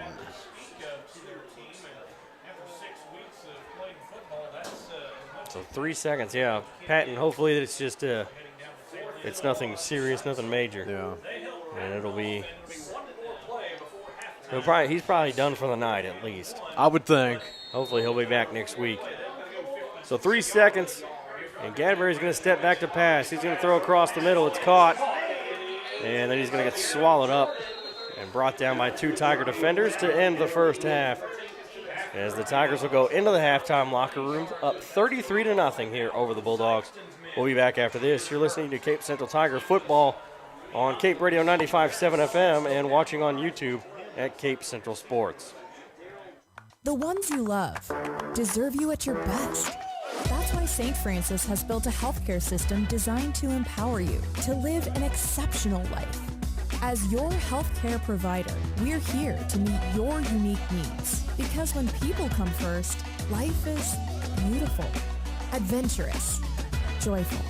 Whatever you need for a happy and healthy life, you'll find it at St. Francis Healthcare System, where people come first. Life is full of unexpected twists and turns. When you need a helping hand, Allstate agent Matt Hester is here for you. He believes in protecting what matters most to you, from your home to your car to your life and everything in between. Allstate's Matt Hester can tailor a personalized insurance plan just for you. Contact Matt Hester today and experience what it's like to have an insurance agent truly care for you. Call 573-334-0996 or go online for quotes. You're in good hands with Allstate's Matt Hester. Get in the game and show your support for your Central Tigers sports with Garber's Menswear. Their community-driven brand proudly supports these young athletes, fostering teamwork, dedication, and sportsmanship. Garber's has been a community staple in the town plazas since 1960, and they're proud to support our youth as they grow into adult members of the community. Join them in cheering our student athletes on to victory. Together, Garber's and our community can build a brighter future, one game at a time. Go Tigers! Best of luck to Cape Central Tigers from Strickland Engineering. Providing mechanical, electrical, civil, structural, and industrial engineering, Strickland Engineering has solutions for a variety of clients. Reach out to Strickland for surveying services as well. Find Strickland online at stricklandengineering.com. That's stricklandengineering.com. For your local engineering excellence for over 40 years, Strickland Engineering is proud to support the Cape Central Tigers. Go Tigers! Are you ready to transform your space from drab to fab? Look no further than Stone Mountain Flooring, your one-stop destination for all your flooring needs. Whether you're revamping your home or giving your office a fresh new look, Stone Mountain's extensive selection of high-quality flooring will inspire your imagination and elevate your space. From LVT to carpet, tiles, and more, Stone Mountain has the perfect flooring solution for you. Call 573-335-8050 or visit Stone Mountain Flooring on Seamers Drive in Cape. Are you ready for more out of life? Gain the skills and knowledge you need at the Cape Career and Technology Center to pursue a new career as an emergency medical technician, a dental assistant, medical assistant, practical nurse, or a medical coder. Cape CTC gets you job ready with a fast-paced and focused curriculum. Visit our website today at capectc.org. Your career and technology center, Cape Girardeau CTC. The CTC is a proud supporter of Cape Central High School. Go Tigers! Back to the action. It's Cape Central Tigers football on Cape Radio 95.7.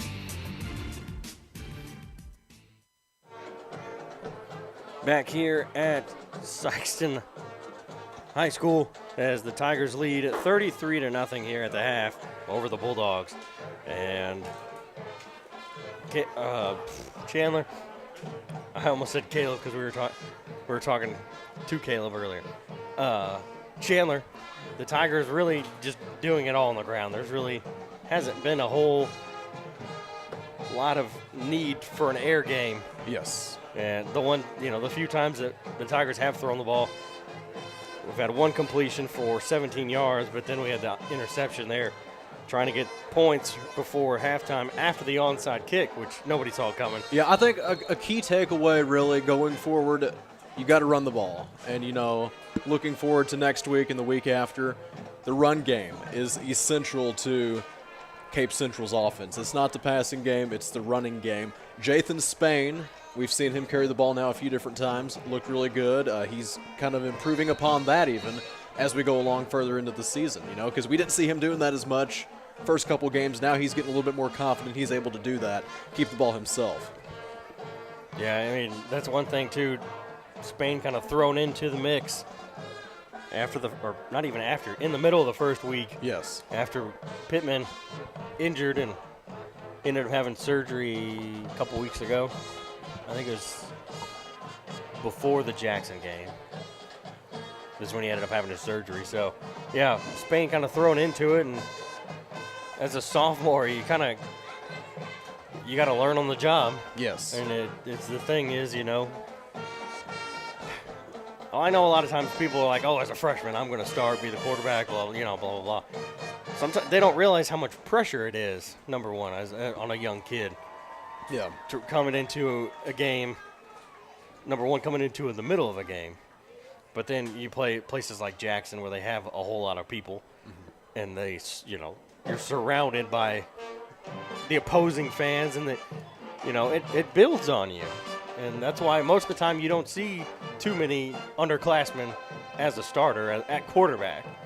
Now they could start running back because most of the time it's just, we're just going to give you the ball and you just got to run it. Yeah. But yeah, it's a lot to work on when you're a freshman. It's an adjustment that you have to make. Yeah. Because you weren't quite ready yet. I mean, if you're told, hey, you're second string, you still study the playbook and everything, but you're not, I don't know, there's no pressure for you to remember each play right off the bat. You kind of have the rest of you can watch and see how it works out on the field. Okay, we're running whatever. That's where he's supposed to do this. Okay, I got it right, because that's what everybody did on the field. Where now you got to be the one that knows it right off the bat, because you're the one that has to get the ball to a certain spot. Yeah. Obviously, this is coming from someone who did not play football. So we didn't have football when I was in high school. So they still don't have football there. That's soccer. Did you play soccer? No. The choice was soccer or football, and whoever was in charge decided to go with soccer. So I just talked to Paul about this. We were talking about it. We had things lined up to get a football team going, and they decided, no, we're going to go with soccer. Wow. It's like, well, it's not what we wanted, but okay, whatever. I would think football would go over better. It would have. Yeah. Honestly, it would have. Most schools, anyway, I would say football. Because we could have had a natural rivalry with St. Vincent. Yeah. And even Perryville, because Perryville wasn't, at the time they weren't that great at football. So, I mean, it would have worked. Valley was already a big rival for baseball. Football we would have gotten smoked in football, because their football team at the time was lighting it up, average 50 points a night. Oh, wow. Yeah, they were good. They were winning state back to back to back to back. It was ridiculous. But yeah, it would have been nice. Oh. Anyway, back to this game. Here at half, 33-0, Tigers. 4 touchdowns on the ground. 2 for Thomas, 2 for Boyd. My stats, which are not official, I have Boyd at 149 yards, Thomas at 121. and Spain with 16. Yeah. And we've talked about, Keyshawn Boyd. He now has over 1,000 yards rushing on the season. Yep. So he broke that record this evening, over 1,000 yards. And He's 2 away from 20 touchdowns? Yes. Yeah, he'd be 3 away because he's got 17 yeah. now. So, yeah, Boyd's 2 away from 10. Okay. He's got 8. That's what it was. That's what I was Thomas. Thomas. We just talked about Boyd. Boyd, 3 away from 20. Thomas, 2 away from 10. There we go. Yikes. I think it's homecoming here tonight, too, at Sikeston. So I heard that, yes. we are going to have a little bit more of a halftime show than normal. Now, have you been looking ahead to any the college games? I know we just talked about Oregon and Washington are playing each other tomorrow. I'm going to be honest. Actually, I have not, Chandler. I think, does Alabama play? Yep, Texas A&M. That's not who. Yeah, that's not what I thought. I was thinking it was the Egg Bowl. Oh. That's not till November, right? I don't know when that would be. Yeah, I don't remember. But yeah, Alabama plays Texas A&M. Yeah. They'll be at Texas A&M. Minnesota and Michigan, which that's not going to be. Michigan should win big there.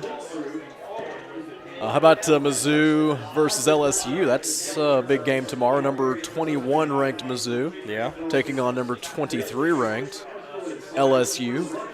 Georgia and Kentucky. Kentucky's been doing well. Yeah, Kentucky has, yes. They're probably 5. 5-0. I was going to say, I think they're 5-0. Okay. I don't expect them to beat Georgia, but they may make it interesting. Where's that game being played at? Georgia. Okay. Notre Dame and Louisville. Notre Dame's number 10, Louisville 25. It's at Louisville. Notre Dame, they kind of squeaked out one the other day, or last week, didn't they? And, Texas and Oklahoma, that's one there from the Big 12. Texas currently ranked number 3, Oklahoma number 12. Both teams are 5-0. A Big 12 game that's going to end up being an SEC game. That's right. Because they're moving to the SEC. We've talked about that too. Doesn't really seem to make a lot of sense. Why are they doing so much realignment with the conferences? Because at this point, I think there's only 2 Pac-12 teams that are going to continue on. The Pac-2, yeah. I see those signs all the time. So those 2 TV, teams are probably going to have to join, maybe like the Mountain West, possibly. I think they're supposed to get more again. I'd have to look it up. But I know the Big 12 is supposed to end up back with 12 eventually. If not next year, I think maybe the year after. Yeah. And I think the Pac-12, I don't know if they're going to get to 12, but I think they're gaining teams again. They are gaining teams. I think so. Okay. I don't know for sure. I'd have to look that I hadn't one heard what the status was on that, but yeah, Pac-12, all those teams really are going somewhere. Is it Oregon State? I think they might still be one that we're staying. Maybe Washington State. Yeah, I think so. But yeah, like UCLA, USC, they're going to the Big Ten. Yeah, that's not that thing. Makes sense. Big Ten, but yeah, the Big Ten was always like that little northern Midwest states like Wisconsin and all that. And now you're going to throw in California teams. I don't know. Yeah, that's just I hate that the conferences are not. They're not regional conferences anymore like they used to be. So how many, if you were to guess, how many undefeated college football teams do you think there still are going into tomorrow? That's a good question. Let's see. We talking like just in general? How many 5-0 teams? 5-0 teams, okay. Like 15? That's a good guess. 12 or 15? 22. Oh, okay. Yeah, that's more than I expected. Might be a few surprises on there, like James Madison. They're undefeated. Marshall. James Madison. Fresno State. Liberty is on that list. Liberty, yeah. And so is Air Force. All right, okay. So kind of a few surprises if you take a look at that. Miami is a surprise, and it's also not a surprise. Because Miami is one of those teams like you expect them to be good because they were always good in the 90s. You know, that was their 80s and 90s. But, like, it's gotten to the point where they're kind of like, you don't know if they're going to be good or not anymore. Yeah. It's kind of like Notre Dame. Notre Dame, like, dominated all those years. Yes. And, like, people expect them to be good, but then when they're not, like, surprised. It's weird. It's weird. It's hard to explain to somebody. Like, Notre Dame should be good, but if they're not, it's not unexpected. You know what I mean? Yeah, it's weird. They've taken a step back. Yeah. It's not like Texas where everyone in Texas is like, oh, yeah, we're going to be undefeated. And then when they're not good, they act like, what? What happened? When the rest of the country's like, yeah, we expected this.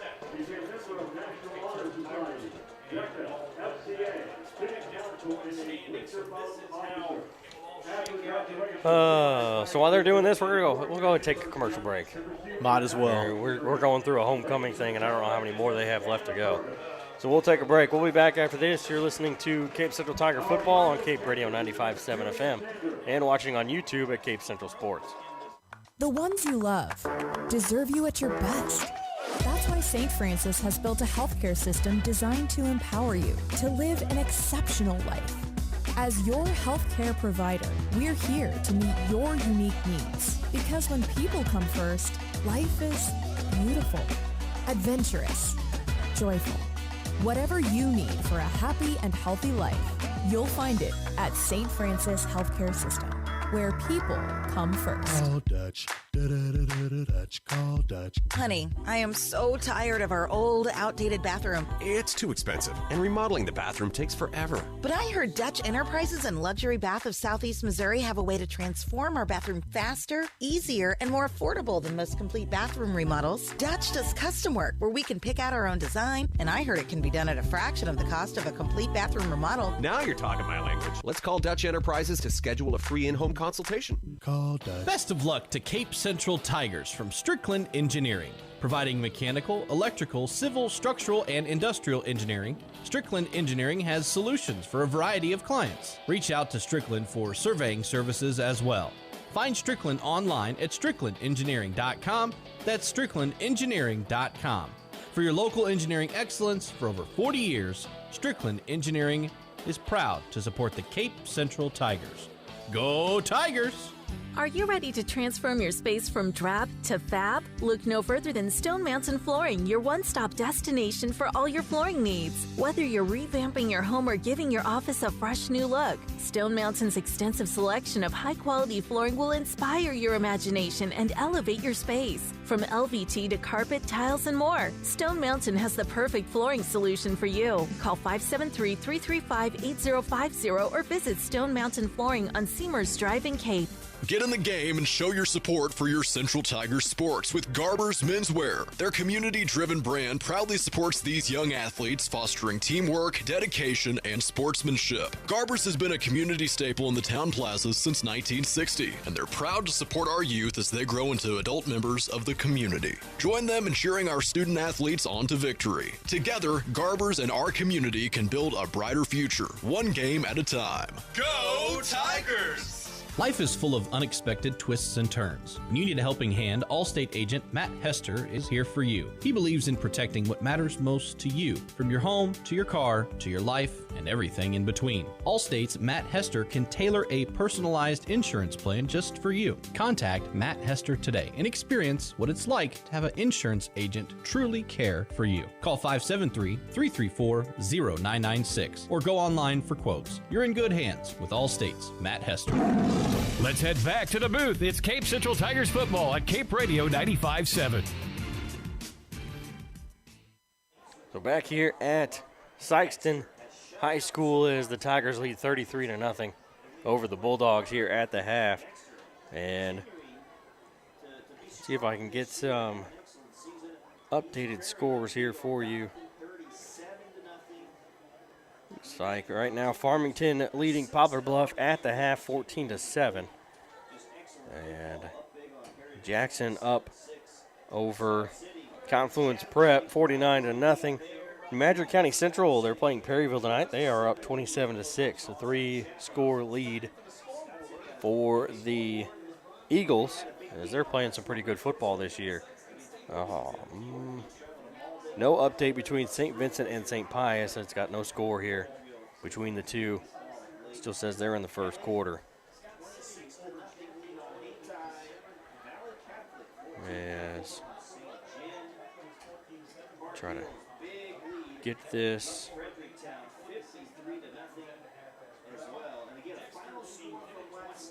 Trying to pull this up here again. Valley up over St. Gen 14-0. So that's their big rivalry game. Both teams, obviously St. Gen in St. Gen and Valley Catholic in St. Genevieve. So that's their bragging rights game between the two teams. You know, like Perryville and St. Vincent, they had theirs a few weeks ago. That was their bragging rights game. Yes. East Prairie is up over Donovan right now, 37-0.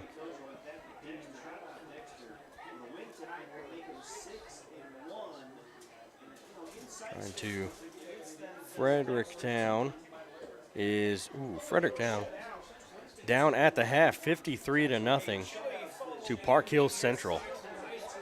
So Park Hill Central, Chandler, the Rebels up 53-0 over Fredericktown at the half, and the Tigers beat Park Hill Central a few weeks ago at Park Hills. Well, how about that? Yeah. Wow. So, big difference from that week to this week. I mean, the Tigers, they won 48-41, so they spelled 41 points there for Park Hill Central. But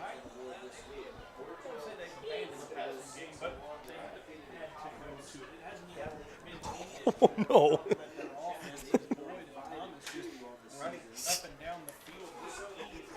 So yeah, we probably better take a. We're gonna go ahead and take a break. Little break here. We'll be back after this. Get in the game and show your support for your Central Tigers sports with Garber's Menswear. Their community-driven brand proudly supports these young athletes, fostering teamwork, dedication, and sportsmanship. Garber's has been a community staple in the town plazas since 1960, and they're proud to support our youth as they grow into adult members of the community. Join them in cheering our student athletes on to victory. Together, Garber's and our community can build a brighter future, one game at a time. Go Tigers! The ones you love deserve you at your best. That's why St. Francis has built a healthcare system designed to empower you to live an exceptional life. As your healthcare provider, we're here to meet your unique needs. Because when people come first, life is beautiful, adventurous, joyful. Whatever you need for a happy and healthy life, you'll find it at St. Francis Healthcare System, where people come first. Call Dutch. Dutch. Call Dutch. Honey, I am so tired of our old, outdated bathroom. It's too expensive, and remodeling the bathroom takes forever. But I heard Dutch Enterprises and Luxury Bath of Southeast Missouri have a way to transform our bathroom faster, easier, and more affordable than most complete bathroom remodels. Dutch does custom work where we can pick out our own design, and I heard it can be done at a fraction of the cost of a complete bathroom remodel. Now you're talking my language. Let's call Dutch Enterprises to schedule a free in-home consultation. Call Dutch. Best of luck to Cape Central Tigers from Strickland Engineering. Providing mechanical, electrical, civil, structural, and industrial engineering, Strickland Engineering has solutions for a variety of clients. Reach out to Strickland for surveying services as well. Find Strickland online at stricklandengineering.com. That's stricklandengineering.com. For your local engineering excellence for over 40 years, Strickland Engineering is proud to support the Cape Central Tigers. Go Tigers! Are you ready to transform your space from drab to fab? Look no further than Stone Mountain Flooring, your one-stop destination for all your flooring needs. Whether you're revamping your home or giving your office a fresh new look, Stone Mountain's extensive selection of high-quality flooring will inspire your imagination and elevate your space. From LVT to carpet, tiles, and more, Stone Mountain has the perfect flooring solution for you. Call 573-335-8050 or visit Stone Mountain Flooring on Seamers Drive in Cape. Life is full of unexpected twists and turns. When you need a helping hand, Allstate agent Matt Hester is here for you. He believes in protecting what matters most to you, from your home to your car to your life and everything in between. Allstate's Matt Hester can tailor a personalized insurance plan just for you. Contact Matt Hester today and experience what it's like to have an insurance agent truly care for you. Call 573-334-0996 or go online for quotes. You're in good hands with Allstate's Matt Hester. Let's head back to the booth. It's Cape Central Tigers football at Cape Radio 95.7. Well, here at the half, and I'm pretty sure they're going to add more time back to the clock. It's 40 seconds, but we're going to get more time because both teams just now coming back out of the field. Homecoming night. Yeah, homecoming. That's actually not bad. They got off the field quicker than I expected with them doing all that homecoming stuff. That I know last week it took a pretty long time, really. Yeah. So that's the other thing. A lot of the schools usually do. I don't know. I take that back. I'm not gonna say a lot of them. So I know with Central, for their winter homecoming, they do an athlete from each boys and girls team. So I don't know what the fall homecoming is, but so there's quite a few for the winter homecoming. And I think they just match whatever they do in fall. So it's probably quite a few. I would say there's probably at least 6 or 7 couples. Yeah. By the way, how's your fantasy team? Not good. I think I'm 1-3. How many leagues are you in? I'm just in one. The one that we're in just together. In the one that we're in. Yeah. I am in 2. Okay. 2-2 in both. Okay. But predicted to finish in the top half in both. Okay. So, got to work on a few things, right? Yeah, I lost bad this week. Man, I do need to set my lineup though. So here's my problem. So I've got Trevor Lawrence as my quarterback. Yes. But I also have Anthony Richardson from the Colts.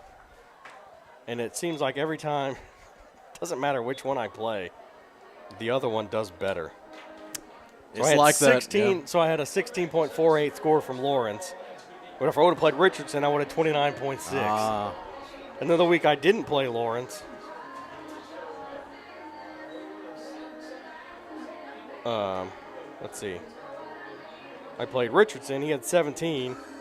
Well, it actually worked on me once. It actually worked out for me once. Lawrence didn't have that good game. Oh, that's right, because I didn't play them on purpose because they were playing Kansas City. Oh, okay. I didn't play Lawrence on purpose. But, yeah. I don't know. I don't pay attention enough, I guess, to, like, fantasy stats and stuff for me to do well. I could probably, like, move guys around, drop and pick up more people if I paid more attention to the fantasy stats. So I noticed you had a Chan on your bench from the Dolphins. Oh, yeah. They say that a Chan, by the way. I don't think it's a chain. I think it's a Chan. A Chan? And I noticed you had him on your bench. He had that game, I think it would be about 2 weeks ago now. Oh, yeah, that's right. Where he had like 50 fantasy points. Yeah. See, that's the thing. Like, okay, this guy's not doing that much. And then he's going to have like a 200-yard rushing game, 3 touchdowns. It's like, what the heck? By the way, the Dolphins were only like 2 points away from setting the record most points scored in an NFL. Oh, yeah, that's game. right. That was that week against the Broncos. Why don't we talk about that one? That was pathetic. You are a Broncos fan, aren't you? Yeah, that's the problem. Yeah, we don't talk about that week. We almost didn't talk about this last week either. My gosh. I don't know what. Did you see they cut Sean Payton had somebody cut his sleeves off? Whatever jacket he was wearing or long sleeves or whatever. There's a picture of them like holding the sleeve shut at one end and somebody cutting them. And then like the Broncos made a comeback and won. And they're like, well, this is when it started, when he cut his sleeves off in the 3/4 sleeves or whatever. But, yeah, it's just like, oh, boy. Yeah, Ryan, if I were you, I'd be putting in a Chan. Yeah. Because you got to look at it. You got Devin Singletary in. You got Javonte Williams. He's questionable. I may switch him out, yeah. With him being questionable, I may not even play him. But at the same time, I'll take him out. He's questionable. I'll take him out. Then he'll play. That's the other problem. Yeah. He's questionable until game time, and then it's too late to even move him around anyway. Sometimes they'll put a doubtful. Yeah, a D. A doubtful. That's you don't better. see that real often, Yeah. but I did see that last week, actually, with Saquon Barkley. So the Tigers will kick it off here to start the second half, and it takes a bounce, and he's going to have to fall on top of it. And the Bulldogs will take over at their own 31-yard line.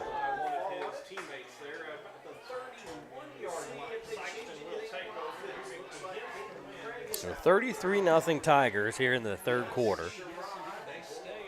And Gadberry's going to stay in at quarterback.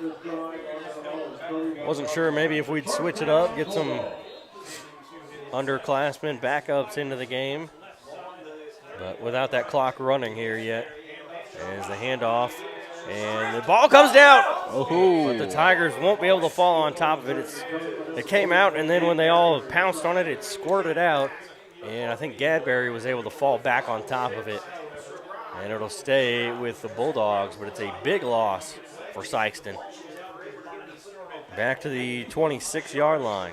We got a few new players here checking in for Sikeston. Isaiah Jimerson Patterson. Oh, that's a good name. I like that. He plays basketball. That's where I know that name from. Nice pass. Can catch there by the Bulldogs, but he only gets out to about the 30 before he's brought down. So he'll gain about 4. It'll make it third and long. Third and 11 or 12. Third and 11. Temperature really cooled down out here. Yeah, I was going to say, what did it feel like when you went out there? It was pretty chilly. Pretty chilly.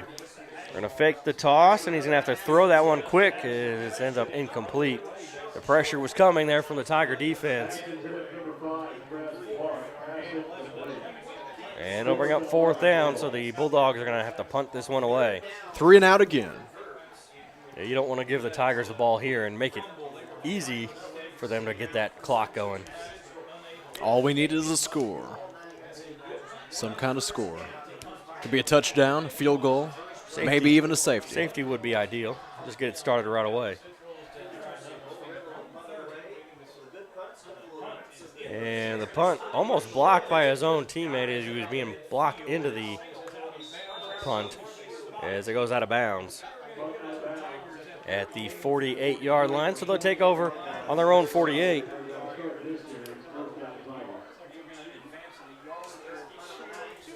Nope. We're going into the 49-yard line. 49-yard line in Bulldog territory.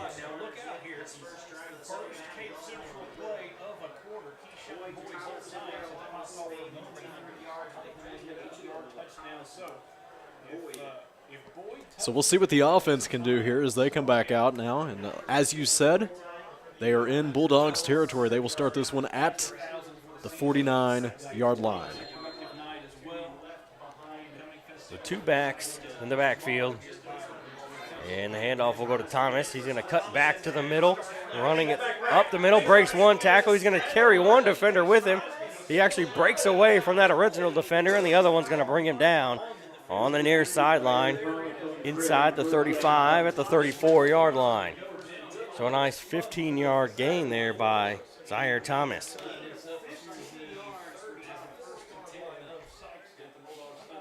So at the end of the third quarter, Jackson is up 63-0 over Confluence Prep. I wonder if they'll play that fourth quarter or not. Hand it off to Boyd. Boyd will run it up the middle and brought down on the 28-yard line. 27-yard line. So a good 7-yard gain. 2nd and 3. You gotta be thinking, Ryan, we still got 2 more years watching Keyshawn Boyd after this one. I know, it's great. He's just a sophomore. Can you imagine when he's a senior what it'll be like? Quick throw across over to the left side, and it's caught out to the 5. We're just shy of the 5, the 6-yard line. And Paul Tran. A nice 21-yard gain. That is his first reception of the game. There's a quick pass over to the left side as he slanted in towards the middle. Then he tried to take it out to the far sideline to get into the end zone. Make it 1st and goal. As that one will go to Thomas. He sees a hole, and he's going to run it into the end zone. A little spin move as he gets across into the end zone for another touchdown for the Tigers. A 6-yard touchdown run makes it 39-0.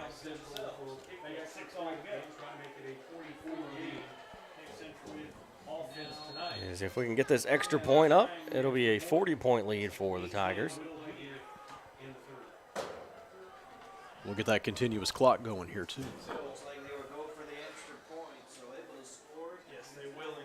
Okay, so yeah, I didn't think we'd go for 2. We're not. We're just going to kick the extra point. All right. Oh, never mind. We're going to fake it. He's going to run it to the end zone, dives into the end zone for the 2-point conversion. And that is Paul Tran, the holder for the Tigers, who runs it into the end zone, picks it up on the fake, and takes it into the end zone for a 2-point conversion, 41-0 Tigers.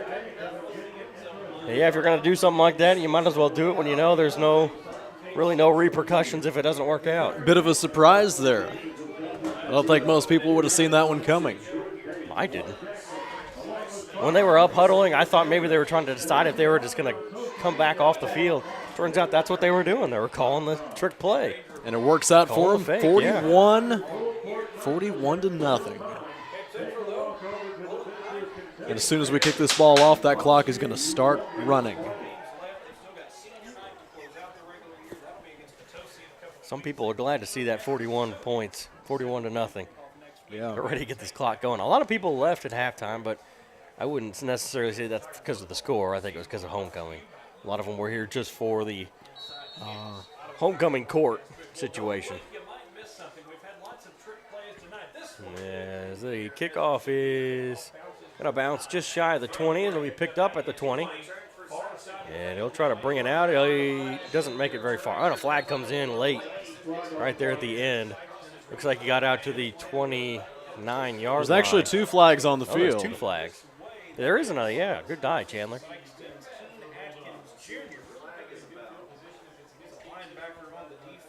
One of them is on the Bulldogs. Oh, I guess the referees had the same penalty. So it's a holding on the Bulldogs, so that'll push them back.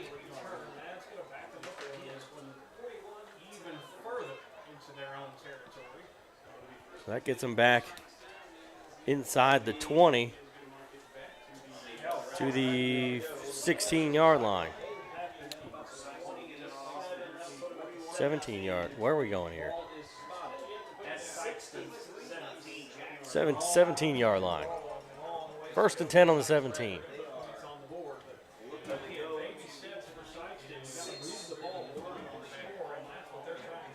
I guess we're going to wait to start the clock after the snap. And they're going to hand it off. He's going to try to run it up the middle, but he's not going anywhere as he gets brought back to the 15-yard line for a loss of 2. We'll make it 2nd and 12.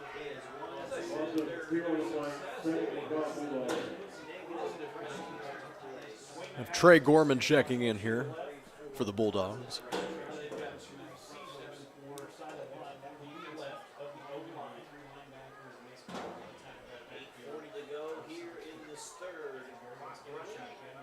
Put a man in motion. He's going to go back to pass, and he's going to get swallowed up in the backfield for a sack. And another big loss for the Bulldogs. Gets them back to the 6 or 7 yard line. It looks like the 7 yard line. As he tried to stop and get that defender to go past, but stopping just helped that defender for the Tigers wrap him up. If we get a safety now, it's going to be – we could have used that earlier. We get a new play from the sideline as the Bulldogs check their play cards on the wrist. Back to pass, a quick throw across the middle. It's caught. He's able to break a tackle, and he's going to get brought down back near that original line of scrimmage. He may have actually gotten past that original line and make it 4th and 9. So that is Kenneth Holcomb on the reception for Sikeston, but not enough for a first down. 4th down and 9. 7 minutes, 20 seconds left here in the third. Time to punt this ball back to the Tigers. That would have been a good play had it happened a couple plays earlier. They would have gotten themselves another first down, but that's a pretty decent punt. It's caught in Bulldog territory about the 48, and he's going to get brought down at the 37-yard line. So he'll have good field position to work with here as that clock continues to run. Yep, down to 6:38. 2 weeks ago when we had that clock running, that seemed like a very short second half, didn't it? Definitely. That went by, felt like just exactly 24 minutes.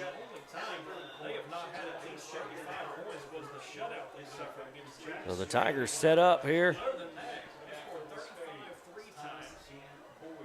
And they're going to hand it off to a new running back. He's going to get around the outside, and not sure if he made it to that first down marker or not.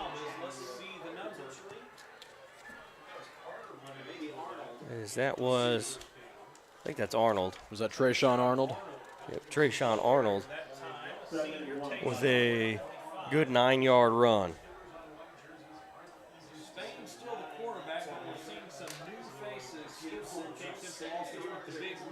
Oh, we got a whole new quarterback, too. That is,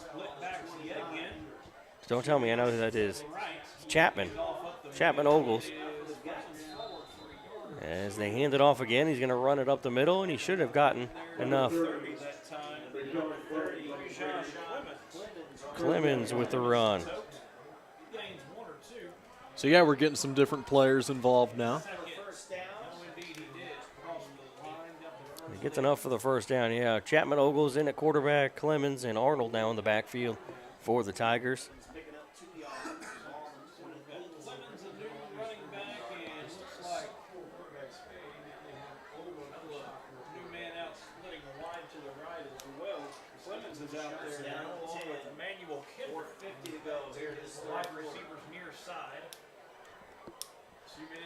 Two men on the right side, two receivers.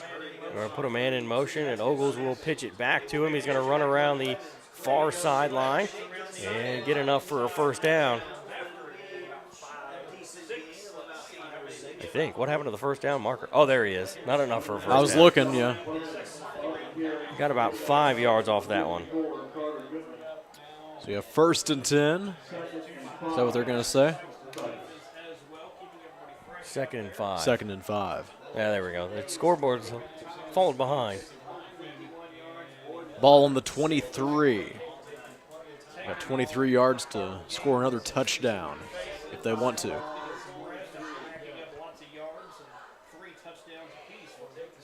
Ogles will get the snap. He's going to hand it off. Trying to break one tackle, but now he's going to get wrapped up by it. Well, he's still fighting, and he actually is going to gain quite a few yards off of that. He gets to the 20-yard line. Good 3-yard gain there for Trayshawn Arnold. What did he get out of that? 3 yards? Well, it looked like they'll give him 3. It was going to be nothing. Turned into 3 as he basically drug three or four Bulldog defenders with him. We got 3rd and 2 here.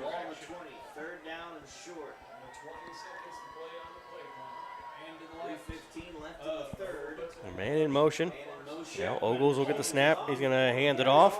That'll be enough for the first down by Arnold. And they're going to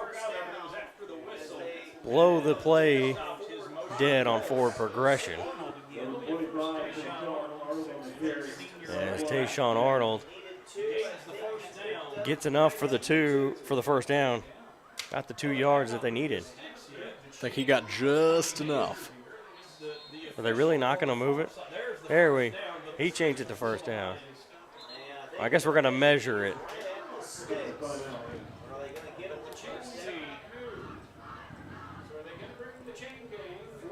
Just give him the first down at this point.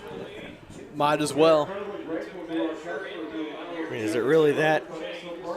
Oh, okay, there we go. I was going to say, are the chain gang, are they even coming out? There they are.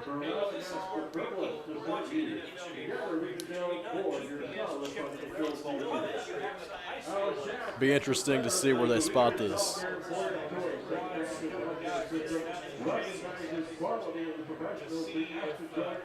I'm thinking, I mean, if not, he's right on the line.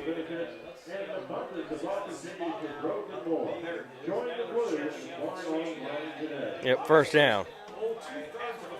Geez, that's like, yeah, that's at least, looked like almost half the football across the line, if not more. So that should have been an easy call. But they decided to go ahead and measure it, and it's a first down. First down it is.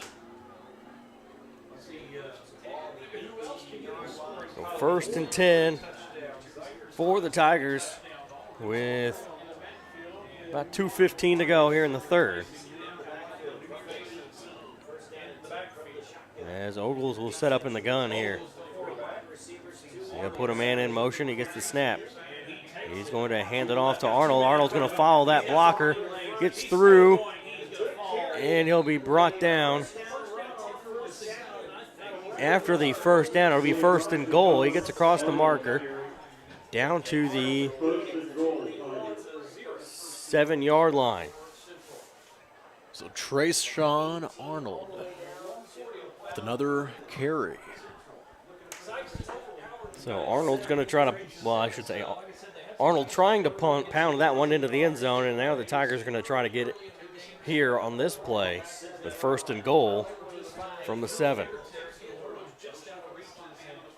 And they're going to hand it off, running around the outside, down to the near sideline. And he's going to be pushed out of bounds. He only gained 2 yards out of that one. Clemens gets to the 5. Let's see where they place this football. Like they're going to give him a second. They're going to 2 yards for Brajon Clemens. So 2nd and goal, ball on the 5.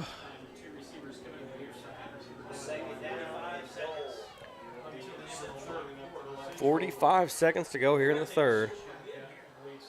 Play clock down to 20. They're going to hand it off. He's going to be able to break a tackle in the backfield. Now he's going to try to hop, skip into the end zone. He'll get across the 5 down to the 2 or 3 yard line. That'll bring up 3rd and goal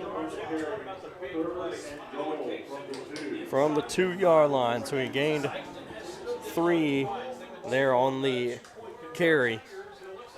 Looked like he was going backwards. I would say, yeah, what it looked like would have been a loss turned into a gain. So 2 receivers on the right side. One more play here before halftime. Will they? Maybe before the 4th quarter? Oh, they are going to run it. And they hand it off. He's going to run it through into the end zone for the touchdown. Arnold for the touchdown. Yeah, you said halftime. I said halftime. I meant the 4th quarter. But that's how we're going to end the third quarter. Yeah, how we're about going to that? end the third quarter. Little touchdown there from Brajon Clemens. Was it Clemens or Arnold? I thought it was Arnold. It was Arnold, wasn't it? Okay. So, yeah, they put him back out there as he runs the ball in. And now we're going to kick this extra point.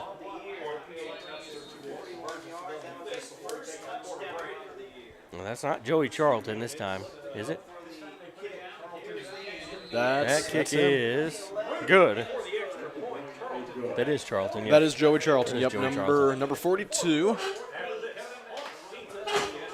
So a 48-0 lead for the Tigers as we end the third quarter. We head to the fourth, and we're just going to have 12 straight minutes of football, Chandler. No, I mean, unless somebody calls a timeout, but they shouldn't. So right here before we start the fourth quarter, I want to tell you about the Cape Career and Technology Center. Their vision is to provide an environment for students to make career connections and advancements through education and training. The Cape Career and Technology Center. So start of the fourth quarter, 48-0. Cape Central leads the Sikeston Bulldogs. We'll have our continuous clock starting back here again after the kickoff.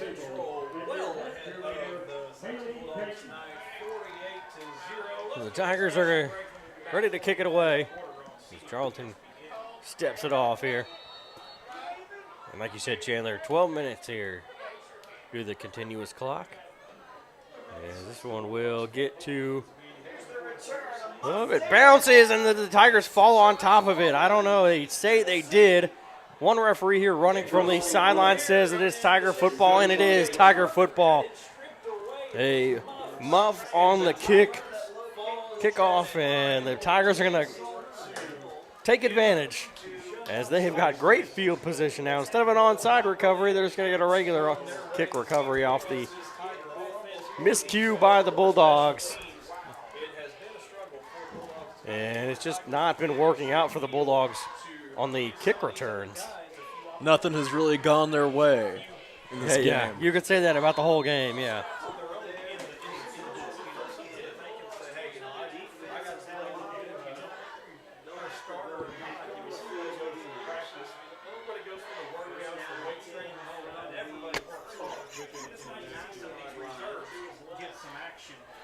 Ogles will set up with 3 receivers to the left. Oh, bad snap. Goes up above his head. He's going to pick it up. Looking. He'll throw, and it's incomplete. It's off the turf. That, even if he did, let me start over. Even though he did not complete that pass, that was a great play by Ogles. He was able to. He picked up the ball, did not panic, and just throw it away or try to run it himself. He kept running to the left. And he almost was able to complete a pass off that bad snap. Yeah. So many times we see quarterbacks where they're not able to fall on that, and it just turns out to be a fumble. Yeah. Defense or recovers sometimes they it. literally just fall on it and don't do anything. The fact that they didn't lose yards on that is another positive. So, yeah, 2nd and 10 here. Ogles will hand it off with the man in motion.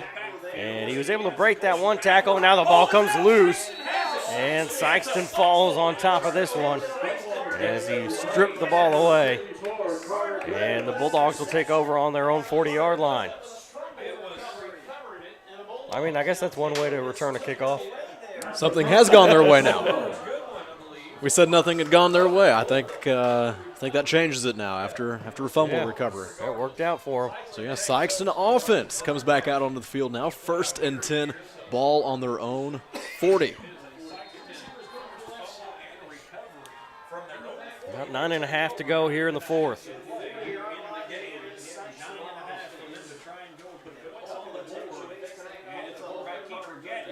Gadberry's going to keep it himself, and he'll be pushed out of bounds on the near sideline.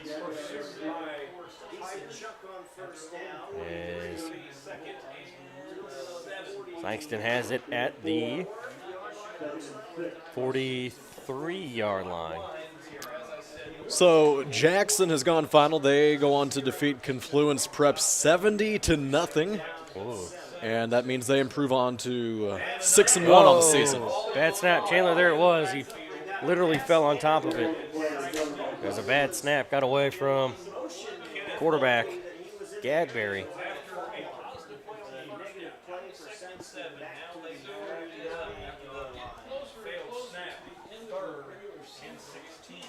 So 8.5 now. So next week the Tigers go on the road to play DeSoto.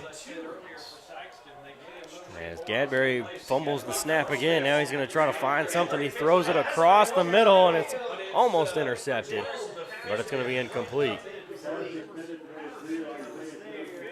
That was a good play there by Gadberry too. He was able to plant his feet and make a throw, and he almost completed it as well. So he's got a. Oh, did we get a penalty?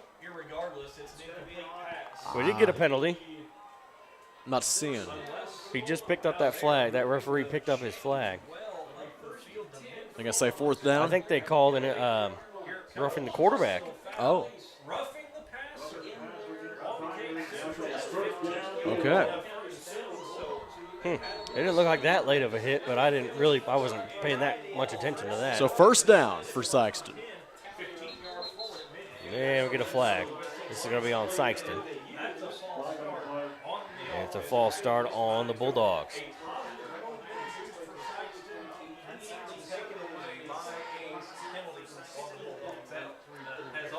So it'll be 1st and 15.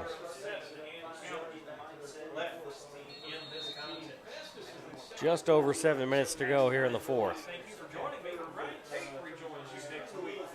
As Gadberry, kind of an off-balance snap, but he's able to corral it, and he's going to keep it himself, running it all the way up near to the 1st down marker. He may have gotten enough. Let's see where they spot him. Seemed like he did. Well, they're going to mark him, looks like a yard short. It'll be 2nd and 1. So a 14-yard run there by Gadberry. He basically took that snap was off to his left, and he basically used that momentum to run around the outside. Gadberry was able to avoid one tackle. He's going to throw downfield. It's going to be knocked away and incomplete.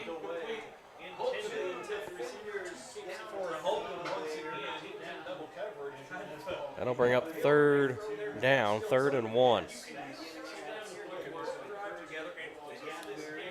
Gadberry's taking some punishment back there.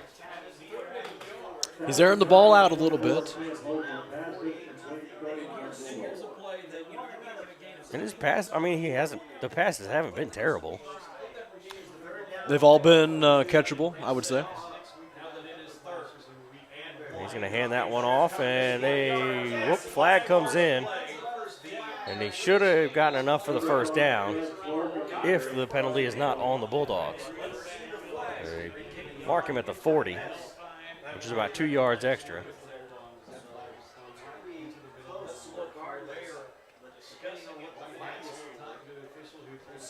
So we'll see what this penalty is. Yeah, we've got 2 officials that are in 2 different spots here, too, for the spot of the ball. Did you notice that? This one here on the near sidelines at the 40. Oh. The other one's about the 39. And we got a personal foul on the Bulldogs. So that's going to back them up, and it'll remain 3rd down. That's a big penalty, getting that 1st down. Obviously the game's not close, but after getting a 1st down on 3rd and 1 like that, maybe. I don't know. I couldn't tell. If you're going by 2 different referees, depending on which side you were sitting on, I guess. If you're on this side, they get a 1st down. If you're on that side, they didn't get it. But it was a chop block on the Bulldogs. That's the 2nd one called in this game, Chandler. So it's going to be like the only 2 I think we've seen all year. I was thinking we saw one other one. Oh, yeah, you're right. I think that's the 3rd one, yeah. Gadberry's going to get wrapped up in the backfield, and he's dropped for a big loss. And that'll be 4th and a mile from the 35-yard line.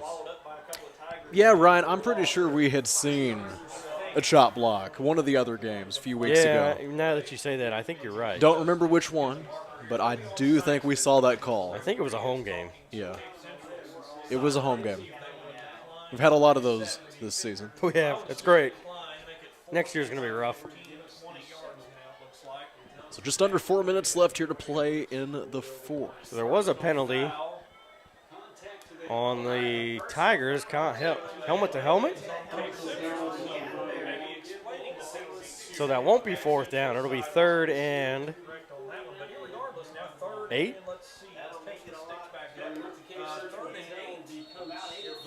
So what would have been 4th and forever is now 3rd and 8. As we are getting closer to the end of this one, 3.5 to go. Gadbury back to pass. He's going to air it out downfield, and it's too far out in front, and it's incomplete. Going to bring up 4th down now. 4th and 8.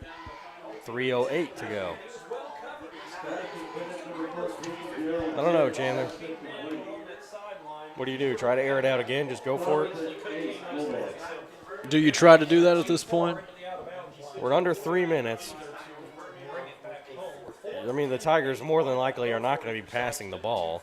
Even if they do, the clock will keep running. We're getting closer to 2.5. We still have 30 seconds on the play clock. I don't know. I think I might air it out.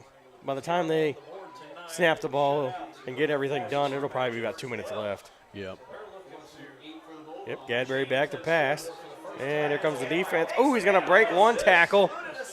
And he throws, and it's complete. They get the first down. He gets to the 20 or the 35, and he's going to be marked down at about the 34.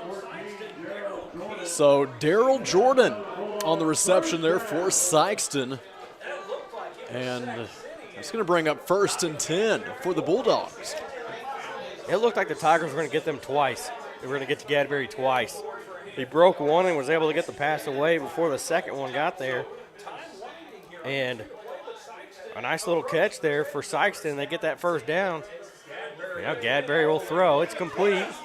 And whoa, he struck that defender, breaking the tackle. He gets enough for the first down.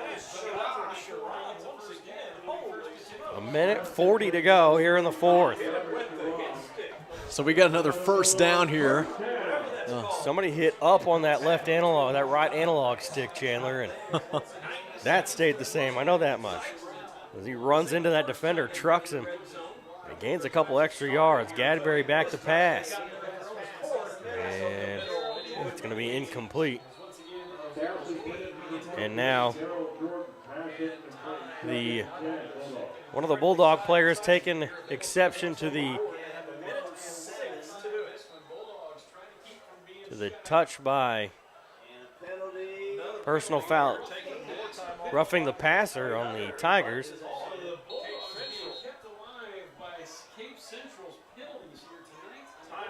And the Bulldogs will take a timeout with 49 seconds left.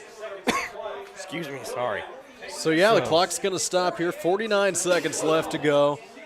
And they're going to have the ball on their own, they're going to have the ball on their opponent's 21-yard line here when we come back. So will they have enough time to score? Well, they might try to get some points on the board here, so it's not a complete shutout. They've been doing pretty well passing the ball here on this drive. They're putting together a pretty good drive. But it just happens to be the very last drive of the game. A little too late. Unfortunately, a little too late. A little too little too late at this point. 49 seconds. But, I mean, if their goal is to avoid the shutout, they're putting together the drive. We'll see if they can capitalize. Oh, they're putting a lot of time back on the clock. He's saying minute 25. Oh, wow. Wow. They get a bunch of time added back on, and they get a 1st and 10 from their own, or from the Tiger 21. I almost did the same exact thing you did. From the Tiger 21.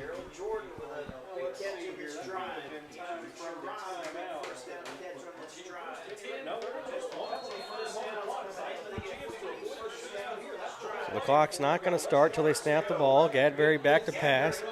He's going to look, throw across the middle, and it's going to be incomplete. Knocked away by the Tiger defense as it falls to the turf. So 2nd and 10, minute 5.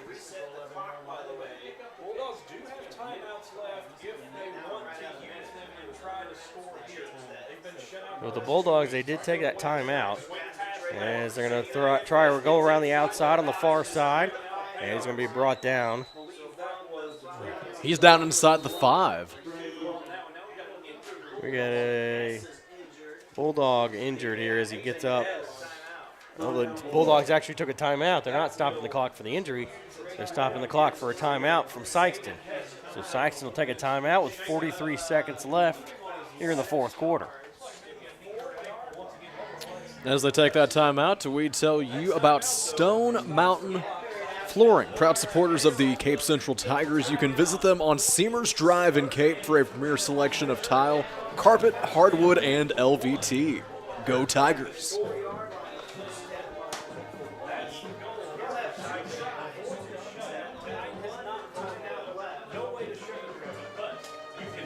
So we have 43 seconds left to play here.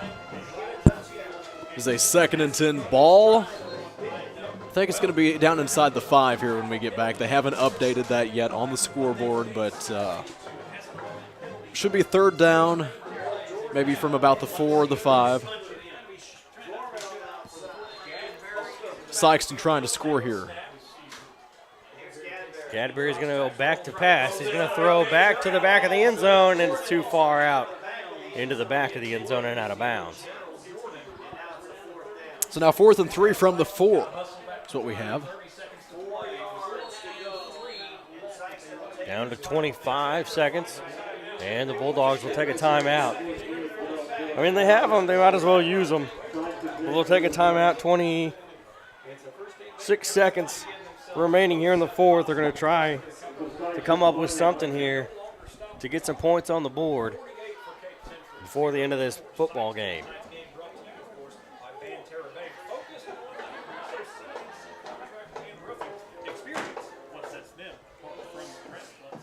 All right, Chandler, do you throw it, go through the air? I think you do. It's your turn to pick a play. I'm going to predict that Gadberry will air it out. He's going to target Daryl Jordan. How about that? Okay. So you're going to pick the receiver, too. All right. That's my prediction here on 4th and 3 from the 4. All right, here we go. Gadberry moves his tail back to the other side. He's going to step back to pass. He's going to run it up the middle, and a flag comes in late. And he did get into the end zone. Okay. They do signal touchdown, but there is a flag on the play. It's a face mask on the Tigers. So that'll give the Bulldogs, they will get that touchdown.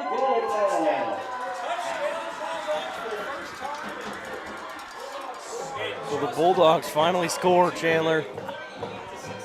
And I think that's their first score in 3 games. Oh, wow. Yeah, the last time they scored was against Farmington 3 weeks ago. 3 weeks ago, wow. So Sikeston puts some points on the board here. I think we had about 10 seconds left on the clock. We're still celebrating that touchdown on the scoreboard. Still showing the touchdown on the scoreboard. And they're going to get into the end zone for the 2-point conversion and make it 48-8. Gadberry keeps it himself, gets the touchdown. 19 seconds. All right. Left on the clock here in the 4th quarter as the Tigers lead 48-8. So we'll probably get maybe a play. I doubt it. They'll probably just kneel it. I would think. Oh, no. We're going to just let it run. Referee started the clock, and we're just going to let it go. That's going to do it. So that'll do it. The Tigers will win 48-8 against Sikeston and take the trophy back home once again for the Battle of I-55. And we will step aside, and then when we come back, we'll have the postgame show. You're listening to Cape Central Tiger football on Cape Radio 95.7 FM and watching on YouTube at Cape Central Sports. Life is full of unexpected twists and turns. When you need a helping hand, Allstate agent Matt Hester is here for you. He believes in protecting what matters most to you, from your home to your car to your life and everything in between. Allstate's Matt Hester can tailor a personalized insurance plan just for you. Contact Matt Hester today and experience what it's like to have an insurance agent truly care for you. you. Call 573-334-0996 or go online for quotes. You're in good hands with Allstate's Matt Hester. Are you ready to transform your space from drab to fab? Look no further than Stone Mountain Flooring, your one-stop destination for all your flooring needs. Whether you're revamping your home or giving your office a fresh new look, Stone Mountain's extensive selection of high-quality flooring will inspire your imagination and elevate your space. From LVT to carpet, tiles, and more, Stone Mountain has the perfect flooring solution for you. Call 573-335-8050 or visit Stone Mountain Flooring on Seamers Drive in Cape. Is your life stuck in a rut? Or maybe you just need to schedule time with friends. At the Cape Girardeau Career and Technology Center, we offer short-term personal enrichment classes, such as motorcycle safety, photography, sewing, painting, ballroom dancing, and more. Visit our website at capectc.com for a full listing of classes we offer. Your Career and Technology Center, Cape Girardeau CTC. The CTC is a proud supporter of Cape Central High School. Go Tigers! Every pass, every tackle, every touchdown. It's Cape Central Tigers football on Cape Radio 95.7. Back here at Sikeston High School, I'm Ryan Winkler alongside Chandler Jansen as the Tigers win 48-8 here over the Sikeston Bulldogs to win the Battle of I-55 and take that trophy home again for the trophy's new, so I think this may be the third or fourth year. Okay. I think it's the third year. I'll have to double check that, but I think it might be the fourth year. Yeah. So, four trophy games, 4 wins for the Tigers, as that's their 4th win in a row here against the Bulldogs, as they win by 48-8, and it was all Keyshawn Boyd and Zaire Thomas in that first half. They had 2 touchdowns apiece, and Thomas ended up with 3. He got another one there in that second half in the third quarter to get that score above that 35-point threshold, as he ended up with over 140 on the ground with 3 touchdowns, and Keyshawn Boyd with over 150 on the ground and 2 touchdowns. And then Arnold added himself a 2-yard touchdown, scored from the 2-yard line. Yes. To get to that 48. And so the Tigers, they also had a few trick plays they threw in there. They had a reverse where they gave it to Boyd, and Boyd started to run around towards that far sideline and then decided, I'll just hand it off here to Thomas. And he came around the near sideline and then took it up the sideline. And then they had the fake extra point. Paul Tran, the holder, just got the snap, picked it up, ran it into the end zone for the 2-point conversion. And we had that onside kick. Yep, the onside kick. They right, lined up right before halftime. They lined up for a regular kick, and at that point, you really didn't expect them to kick an onside kick. They were up by 33. They were trying to get to that 35-point lead, and Charlton just kicked a little onside kick, and I think it literally caught everyone off guard. Yeah. Because at the time, I don't think Sikeston moved. They really didn't, what, was that a mistake? What's he doing? And then by the time it registered, it was too late. The Tigers had pounced on it and had gotten the ball back. And they unfortunately did not get a touchdown or any points after that. Spain ended up throwing an interception, and then they went to the locker room, remaining 33-0. Yes. But, I mean, it was a great game on the ground for the Tigers. It like was. Always, but a lot more touchdowns this time on the ground for the Tigers. And Keyshawn Boyd, we talked about how he now has over 1,000 points on the season. Yep. So that is very big there for Keyshawn Boyd. He now has 17 touchdowns on the season. 17. Zaire Thomas now has 9 touchdowns. Right? Yeah, he came into this one with 6. So he now has 9. Where's my stat? I can't find it. But, I'm pretty sure it's 9. Yeah, he's just 1 away because, he was 2 away from 10.